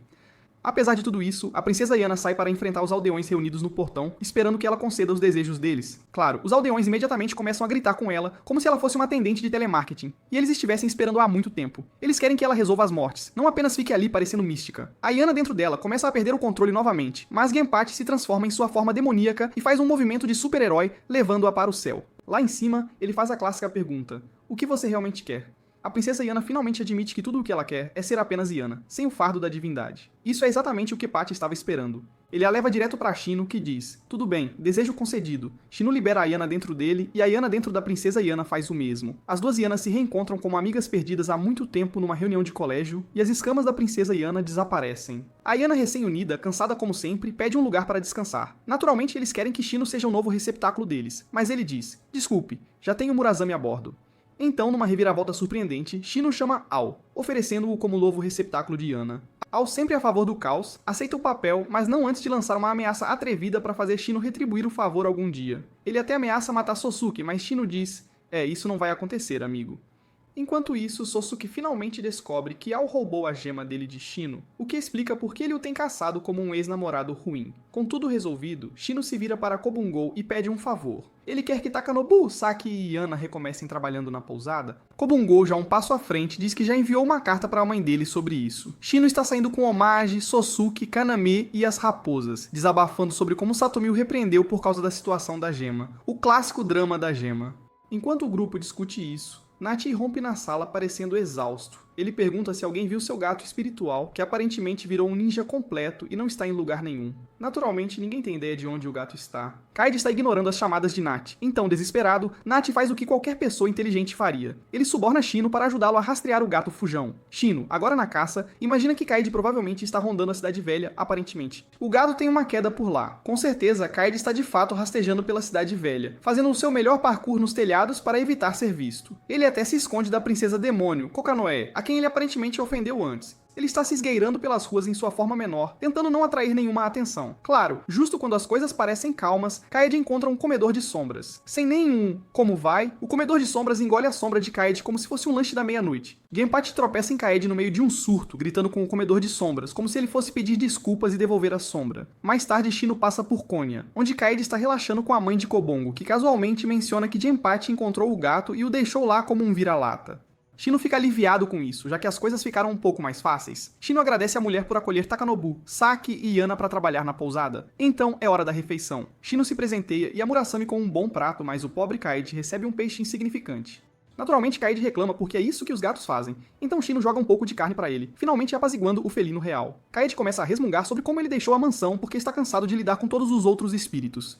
Tikage, as raposas, até Yacht. O lugar está lotado, e tudo o que Kaede quer é seu próprio pedacinho de território. Mas por alguma razão, ele simplesmente não consegue decidir onde se estabelecer. Enquanto Kaede está no meio de um desabafo, Megu entra correndo na sala e morde o rabo de Kaede. Isso irrita Kaede. Ele está prestes a dar uma lição em Megu. Ele tenta inflar para sua forma grande, mas surpreso não consegue se transformar. Agora ele está entrando em modo de pânico total, e Shino casualmente diz: "Ah sim, um comedor de sombras provavelmente comeu sua sombra." Kaede se lembra desse pequeno detalhe e surta, pensando que vai ficar preso assim para sempre. Mas Shino, sempre a voz da razão, diz para ele não se preocupar que sua sombra voltará na próxima lua cheia. No meio desse caos, Shino casualmente menciona as gemas que ele está procurando. Kaede menciona que pode sentir as gemas se não estiver preso nesta forma minúscula. Ele tenta empurrar Shino para ajudá-lo o mais rápido possível. Shino decide dar um passeio pela cidade, esperando tropeçar nas gemas. Enquanto isso, Kaede está tendo alguns pensamentos profundos, imaginando como Shino lida com a maldição da imortalidade e carregando Murasame. Ele até se pergunta se Shino ficará triste quando todos os outros se forem. Na casa de Satomi, ele está estressado porque Ao está ficando mais forte a cada dia, absorvendo espíritos à torto e à direito como se estivesse numa competição de comer espíritos. E para completar, Ao tem a gema de Sosuke, tornando-o ainda mais um problema. Naquela noite, os meninos estão todos na pousada, relaxando, bebendo e se divertindo. De repente, Daikaku aparece, anunciando que está se mudando para a capital para que sua irmã possa frequentar a escola lá. É um momento de sonho de cidade grande. Kaede, no entanto, está focado nas coisas importantes. Ele casualmente informa Shino que Daikaku também tem uma das gemas. Daikaku fica chocado por ter carregado isso como um bibelô qualquer, sem perceber que é uma das peças-chave em toda essa saga. Acontece que todos os meninos na sala têm uma gema: Shino, Sosuke, Genpachi, Kobongo, Asakano e agora Daikaku. A gema de Sosuke ainda está com Eio, mas Shino só tem mais duas para encontrar. Mais tarde naquela noite, Shino leva Kaede para fora para uma terapia ao luar. Usando-se como isca, ele atrai os comedores de sombras. Quando eles aparecem, Shino não perde tempo. Ele os ameaça para que devolvam a sombra de Kaede. Os comedores de sombras, aterrorizados com a ira de Shino, rapidamente devolvem a sombra, e Kaede volta à sua forma adequada. Com isso resolvido, Shino diz a Kaede que vai continuar a caça às gemas. Enquanto isso, temos um pequeno histórico sobre Kaede e Nachi. Acontece que Nachi não era o mestre original de Kaede, seu irmão mais velho, Yuri, era. Mas Yuri não acreditava em espíritos, então ele basicamente ignorou Kaede como uma planta de casa indesejada. Kaede não aguentou, então ele eventualmente largou Yuri e mudou para Nachi. Não muito depois, Yuri faleceu, mas Nachi não guarda rancor. Na verdade, ele garante a Kaede que entende totalmente por que o gato pulou fora. Tocado por isso, Kaede finalmente relaxa e pula no colo de Nachi, ronronando contente até que, claro, ambos quebram a cadeira. Dozetsu decide que é hora de uma pequena viagem à capital imperial, provavelmente precisando de uma pausa de sua vida ruiva usual. Ele salta do trem e, como qualquer turista perdido, pede direções para o ponto turístico local, a pousada Konaya. Ele chega bem a tempo de pegar Shino e Sosuke no meio de uma briga de bolas de neve. Shino, emocionado ao ver Dosetsu e a Princesa da Neve, abandona as bolas de neve para uma conversa rápida. Enquanto Shino está ocupado conversando com a Princesa da Neve, Dosetsu conta aos meninos porque ele realmente está na cidade. Ele está em uma missão para encontrar sua irmã perdida há muito tempo, Matsuki, que compartilha seu cabelo ruivo, tornando-a fácil de identificar como um farol ambulante. Naturalmente, os meninos estão ansiosos para ajudar, e onde melhor começar do que no infame Distrito Vermelho. Enquanto isso, na igreja, Sosuke está ocupado trabalhando com Kaho, felizmente alheio ao caos que está prestes a se desenrolar. Omaji, por outro lado, está se preparando para uma viagem de compras com Yana, que está pulando de excitação com a chance de explorar a cidade. Asakino e Kobungo levam sua busca ao Distrito Vermelho, andando por aí perguntando se alguém viu uma garota ruiva de uns 15 e 16 anos. As coisas estão indo bem, até que um estranho encapuzado aparece, apresentando-se como Aizen. Kobungo diz o nome dele, e Aizen praticamente vibra de excitação, emocionado por conhecer alguém que ele chama de espírito afim. Sem esperar por um convite, Aizen declara que encontrará a garota para eles, e prontamente voa, deixando Kobungo parado ali, atordoado. Asakino, no entanto, não tem paciência para essa bobagem, informando-o que ele pode ter acidentalmente feito um pacto com um demônio. Aizen, no clássico estilo demoníaco, parte em uma busca selvagem pela garota certa, deixando um rastro de corpos. Nada demais, certo? De volta a Konya, Shino, Homage e Yana estão vagando pelas ruas, fazendo algumas compras de vitrine. Shino se cansa de carregar livros e decide correr de volta para o dormitório para deixá-los. Na igreja, as coisas estão prestes a ficar estranhas. Aizen de repente aparece e agarra Kaho porque, bem, ela tem cabelo ruivo, e aparentemente é só isso que é preciso para se tornar isca de demônio hoje em dia. Ele sobe para o topo de um prédio apenas para perceber. Ops, ruiva errada. Kaho, bendita seja, nem pisca porque não consegue ver Aizen, o que deixa o demônio super curioso.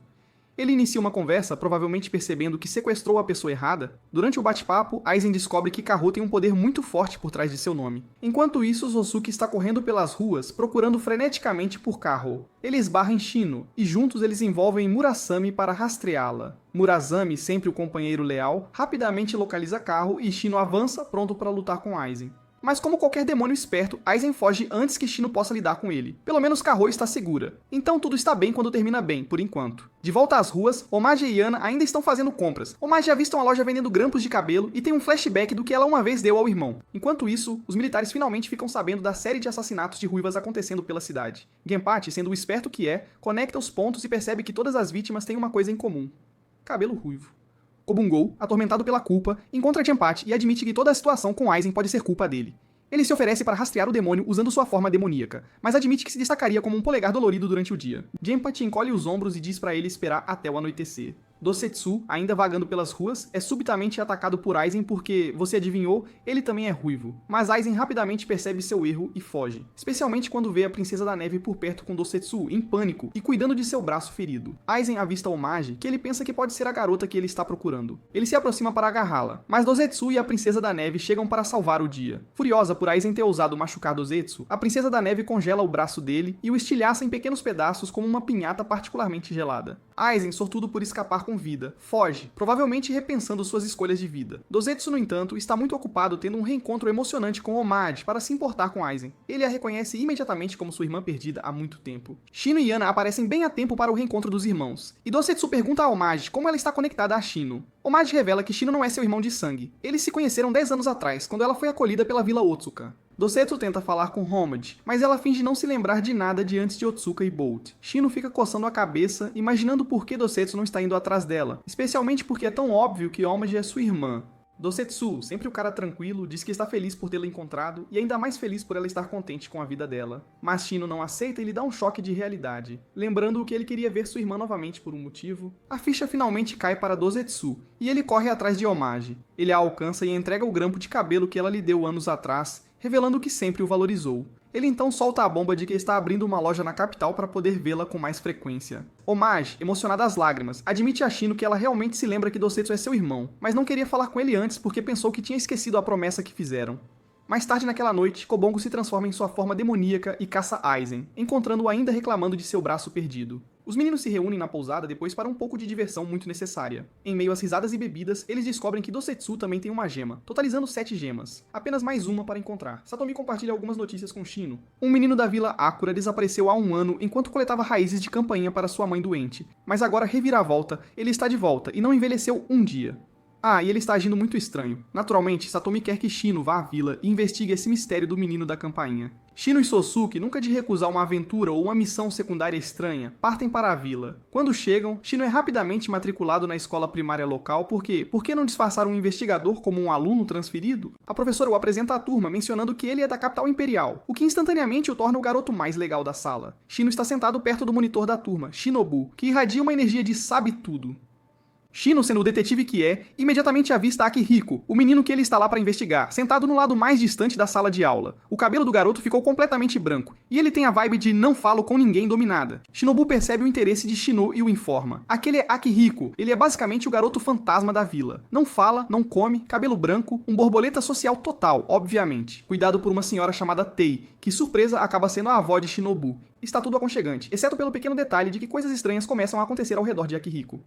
Por exemplo, flores literalmente se agarram à janela ao lado dele durante a aula, mas ninguém mais parece notar. Shino pensa, ok, isso está ficando mais estranho do que o normal. Mais tarde, de volta à pousada, Shino e Sosuke fazem seu relatório noturno. Sosuke compartilha algumas fofocas suculentas, e Tai o avisa que as montanhas perto da vila são conhecidas por levar crianças. Você sabe, apenas um sequestro casual de montanha. Enquanto isso, a vida doméstica de Akihiko não parece muito alegre. O pai dele está perdendo a cabeça porque Akihiko tem lhe dado o tratamento do silêncio desde que voltou. O pobre garoto só consome água e olha fixamente enquanto o pai grita com ele. Akihiko sente uma culpa enorme pela mãe, lamentando nunca ter dito que não a odiava, mas sim a doença que destruía a vida dela. No dia seguinte, Shino pergunta a Shinobu por que ele gruda em Akihiko como cola. Shinobu explica que o garoto fica estranho quando deixado sozinho, o que é um eufemismo. Shinobu vai para a sala do diário, deixando Shino para cuidar de Akihiko. Mais estranhezas. Plantas de repente brotam do chão e tentam levar Akihiko, mas ele recusa. E assim, as plantas desaparecem. Enquanto isso, um rosto familiar aparece na pousada. Chudai, um monge que Shino e Sosuke conheceram no trem. Chudai fica chocado ao vê-los e imediatamente começa a gritar com Tai para expulsá-los, mas Tai não aceita, principalmente porque eles estão lá sob as ordens de Satomi.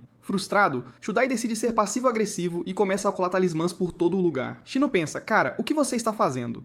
Mas Shinobu assegura que Chudai é realmente um bom sujeito. Aparentemente, Chudai uma vez salvou a vida de Shinobu, e tem o visitado desde então, como um tio protetor e feliz com talismãs. Enquanto isso, a mãe de Akihiko, que está na clínica há uma eternidade, finalmente decide que é hora de visitar seu filho silencioso. Ela volta para casa, enquanto Shino, Sosuke e Shinobu seguem para as montanhas, porque Shino tem uma teoria. Ele está convencido de que Akihiko foi para as montanhas em busca das flores de campainha, que supostamente têm poderes e poderiam ter ajudado sua mãe doente. Eles pedem direções a Shinobu, e Shino casualmente diz que está apenas verificando as flores, sem problemas. De volta à casa de Akihiko, sua mãe chega e encontra o filho relaxando no quintal, sozinho, no frio congelante, como qualquer garoto fantasma normal. Nas montanhas, Shino, Sosuke e Shinobu descobrem que as flores de campainha estão florescendo, o que é estranho porque definitivamente não é a estação das flores de campainha. As flores estão falando, sussurrando algo enigmático sobre cumprir uma promessa. Ok, claro. No quintal, Akihiko finalmente fala pela primeira vez em muito tempo, abraçando a mãe e dizendo o quanto está feliz em vê-la. O pai dele se junta para um abraço em grupo. Por que não? Akihiko pergunta sobre a doença dela, e ela o tranquiliza dizendo que está bem agora. Não precisa de mais flores. Muito obrigado. Assim que as flores de campainha continuam sussurrando nas montanhas, Akihiko, ainda agarrado à mãe, vira pó.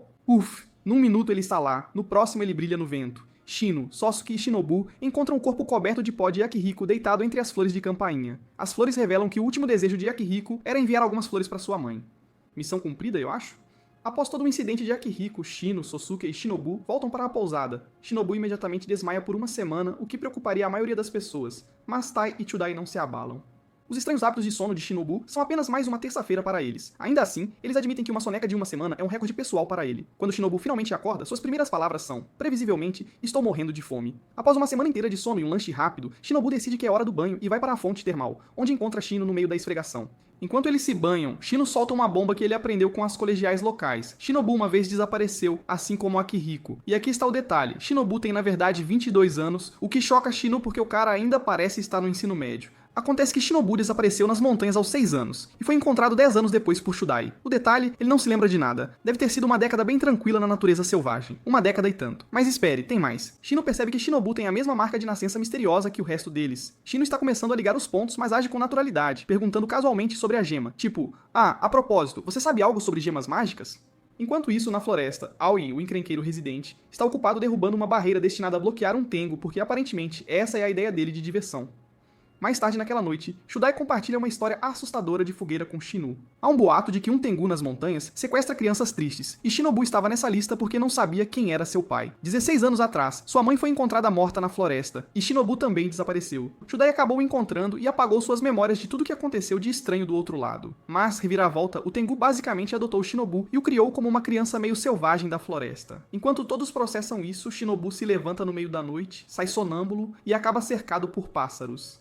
e um unicórnio espiritual chamado Natsume aparece. O Tengu também surge e leva Shinobu embora, declarando: ele é meu agora, eu o criei e os humanos o abandonaram. Começa a missão de resgate. Shino, Sosuke e Chudai correm atrás do Tengu, mas batem numa barreira mágica de Snaga que bloqueia o caminho. Assim que Murasame está prestes a mostrar uns movimentos para quebrar a barreira, Ao entra tipo: ei, pessoal, estou aqui numa missão diferente. E a princesa vai acordar logo, então boa sorte com a caça às suas gemas.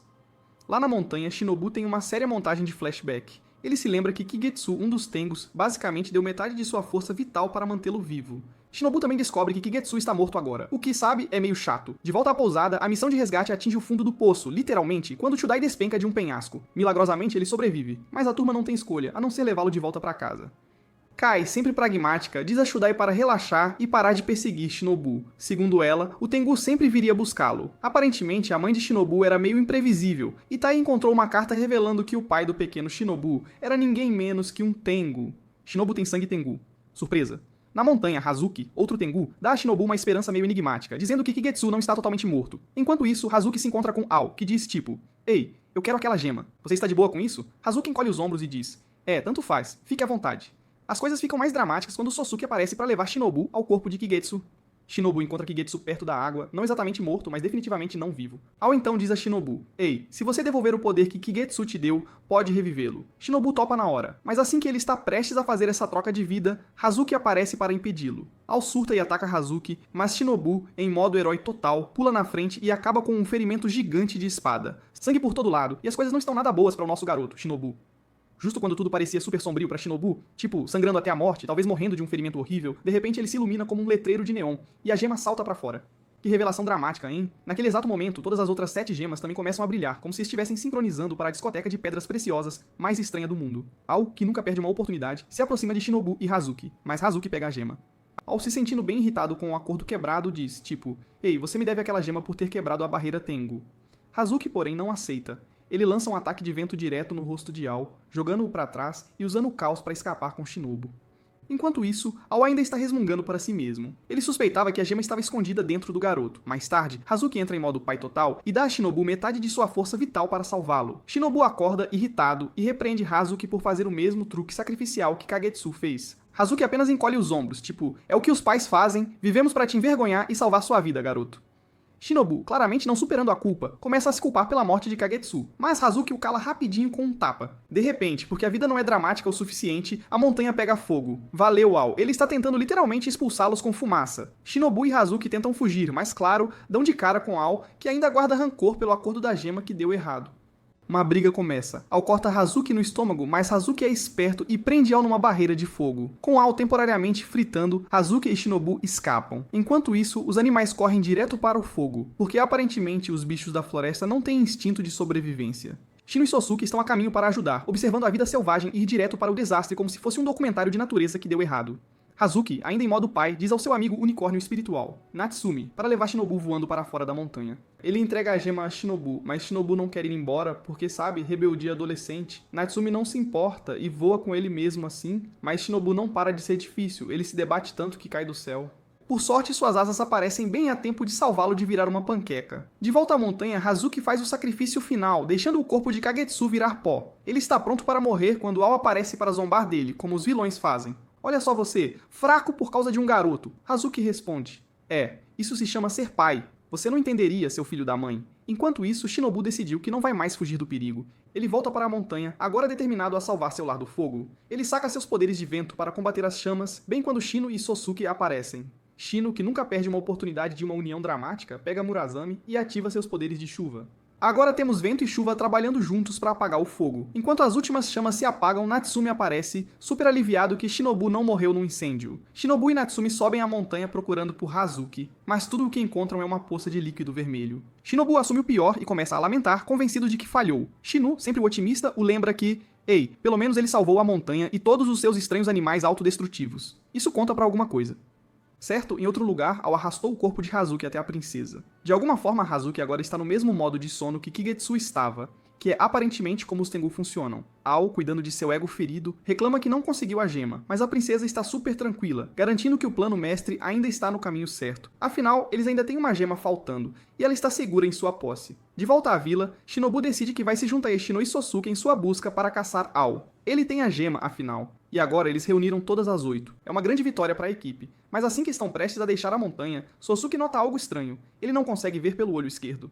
Em vez de mencionar, ele apenas ignora, porque não quer que a equipe entre em pânico. O trio finalmente chega à capital, e embora tudo pareça bem na superfície, Shino não consegue se livrar da sensação de que algo está seriamente errado com Sosuke. É como quando você sabe que seu melhor amigo está escondendo algo, mas não consegue descobrir exatamente o que. Eles vão para a pousada Konoha, onde Shinobu vai ficar, e os garotos coletam suas gemas como se estivessem num estranho videogame de fantasia. Começam a relembrar a história dos 8 cães e especulam que a princesa vai acordar logo para realizar seus desejos, tipo um gênio mágico, mas com mais drama.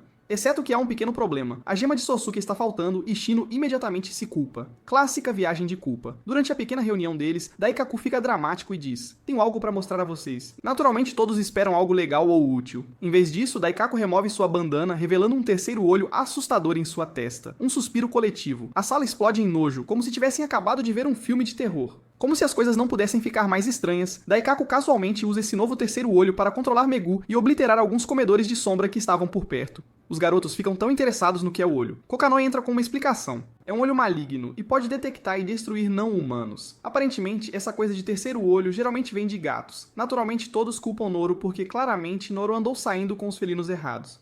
Depois da reunião, Sosuke faz um clássico "tenho coisas para fazer" e vai para a mansão. Entra Asukeno, que imediatamente assume o papel do amigo preocupado. Ele puxa Shino para um canto para conversar e solta algumas bombas. Sosuke tem alguns problemas sérios. Ele não consegue ver pelo olho esquerdo e seu braço esquerdo está dormente. O queixo de Shino praticamente cai no chão. Como ele não notou isso antes, a ficha finalmente cai. Isso tem a cara do Ao. Shino sai como um foguete para a mansão, todo animado para conseguir algumas respostas. Enquanto isso, na mansão, Sosuke está ocupado numa reunião com Satomi. Sosuke conta tudo sobre a 8ª gema, o encontro deles com Eio, e a menção enigmática de Eio sobre uma princesa acordando. Sosuke se pergunta se Eio está falando da princesa Fuse, mas Satomi diz: "Nah, pode ser Tamazusa", hora da história de fundo assustadora. Satomi dá a Sosuke o resumo sobre Tamazusa, uma mulher que veio para a terra deles com 2 filhos. Quando um oficial do governo meio obscuro exige um de seus filhos, ela entrega o mais novo. Que surpresa! Surpresa! É morto.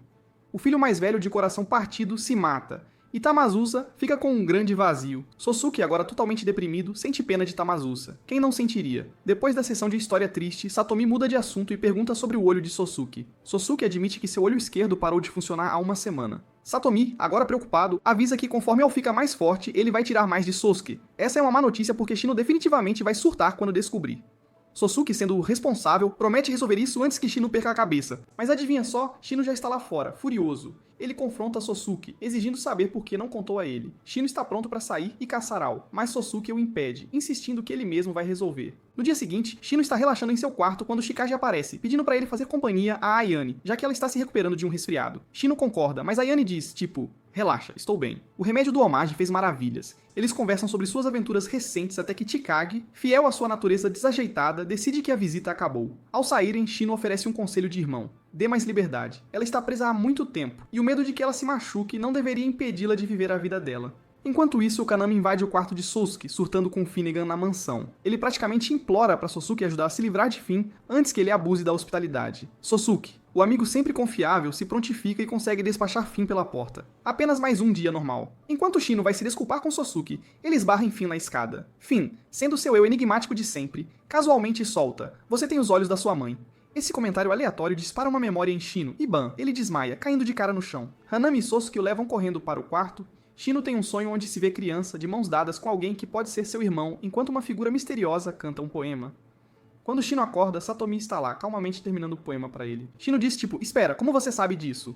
Mas em vez de se aprofundar, ele muda de assunto e pergunta como Fin conhece sua mãe. Satomi, sempre o guardião de segredos, dá uma clássica resposta: "Se você não se lembra, provavelmente é por um motivo." Então Satomi solta umas informações sobre as gemas. As gemas escolhem seus donos e não os deixam morrer até que seu propósito seja cumprido. É aí que a ficha de Shinotei cai. A gema que Ao roubou provavelmente já começou a escolher Ao em vez de Sosuke, e bem na hora, Sosuke desaba no corredor, sua marca de nascença desaparecendo de seu corpo e reaparecendo no de Ao. Ao, sempre o superdotado, declara com arrogância que ainda não terminou. Ele está determinado a pegar tudo antes de ficar satisfeito. Sosuke é levado às pressas para a ala médica da mansão, parecendo que teve o pior dia de trabalho da vida. Shino, sentindo-se o pior amigo do mundo, culpa-se por ter roubado a gema de Sosuke. Satomi solta uma bomba. A alma de Sosuke está lentamente indo para o submundo, tipo umas férias bem ruins. Shino sai correndo da mansão, indo para as ruas como um homem em missão para encontrar Ao e pegar a gema de volta. Enquanto isso, Kokunoi fica alarmado com um influxo repentino de espíritos na capital, porque obviamente as coisas já não estavam caóticas o suficiente. Shino está numa busca, questionando todos que encontra na rua. É tipo uma caça ao tesouro, mas com apostas mais altas e sem lanches. Uma mulher misteriosa se aproxima e oferece levar Shino até Ao. Shino, sempre o cético, a segue para um beco. Assim como ele suspeitava, ela é na verdade um demônio disfarçado. Surpresa! Ela se transforma e tenta devorar Shino, como se ele fosse um buffet à vontade. Entra Asakino, nosso herói com timing perfeito. Ele surge para salvar Shino e a mulher decide invocar um exército de ratos demoníacos. Shino, que não é fã de ratos, começa a pular por aí como um personagem de desenho animado.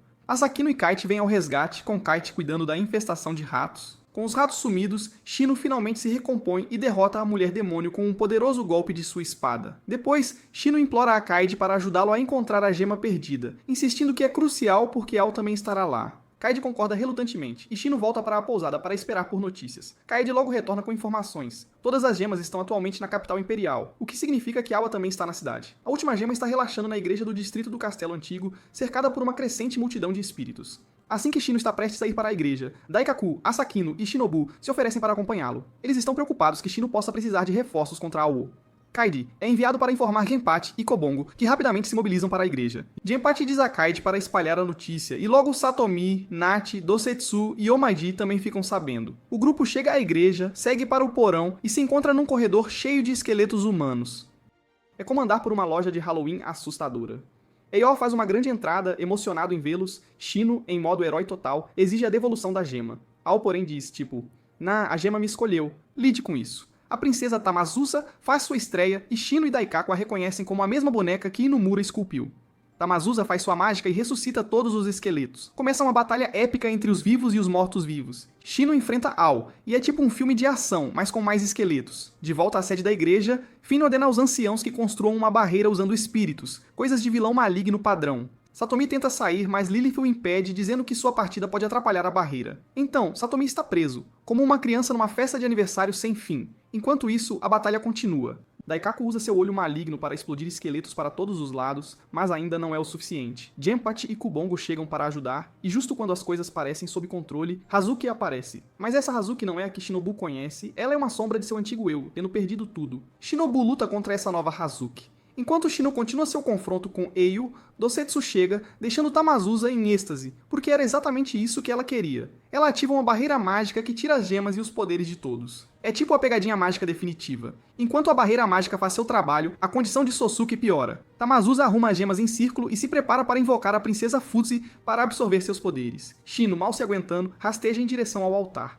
Tamazusa, impressionada com a teimosia de Shino, o alimenta com a mesma água que deu a Hazuki. Ela planeja usar Shino como um de seus vasos. Shino, fraco e murmurando o nome de Sosuke, desaba, parecendo que vai desmaiar de pura exaustão. Enquanto Shino começa a desmaiar, sua mente faz uma viagem nostálgica pela memória com Sosuke. Ele relembra seus momentos épicos de amizade, as promessas que fizeram e como Sosuke e Omaji eram essencialmente sua salvação sempre que ele ficava doente. Agora é a vez de Shino ser o herói. Ele está lá, completamente exausto, quando as gemas decidem que é hora de invocar a princesa Fuzzy de suas férias. Enquanto isso, Satomi e Finn estão se escondendo enquanto o caos reina. Satomi avisa que se deixarem Tamazusa fazer o que quer, será um desastre total. De volta à igreja, Ao decide pegar Shino, que mal está se aguentando. Shino abre os olhos para ver Tamazusa e tem um flashback de quando ela matou todo mundo. Que reencontro difícil, hein? Fuzzy dá uma olhada em Shino e, de repente, ele se enche de determinação. Ele deseja que Sosuke volte à vida, como se de repente fosse um gênio. Boom, Sosuke está de volta. As gemas voltam aos seus lugares de direito, e Ao fica se sentindo como se tivesse acabado de perder um jogo brutal de banco imobiliário. Sosuke percebe que deve ser o retorno a Shino, que agora parece um boneco de pano todo machucado. Kaede menciona que Shino pode estar em apuros, então Sosuke se transforma em sua forma de cachorro e corre para a igreja.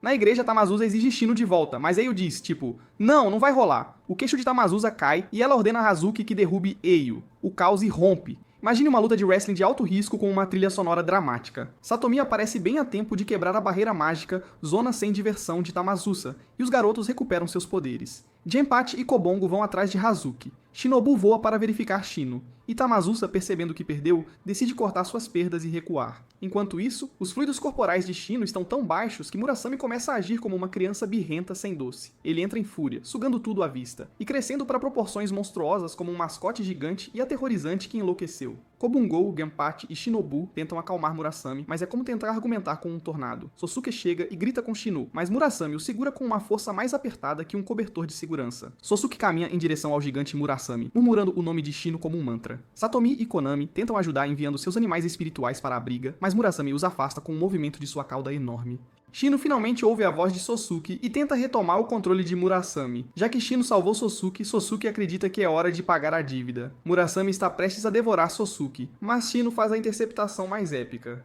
Shino volta ao normal, Sosuke o agarra e o resto da turma se reúne, examinando-o como se ele tivesse acabado de voltar de um acampamento selvagem. Todos celebram o retorno de Shino, enquanto Ao escapa sorrateiramente como o ninja mais furtivo do mundo. De volta à sede da igreja, Finn e Lilith soltam suspiros de alívio, felizes que Murasame se acalmou e as coisas estão um pouco sob controle.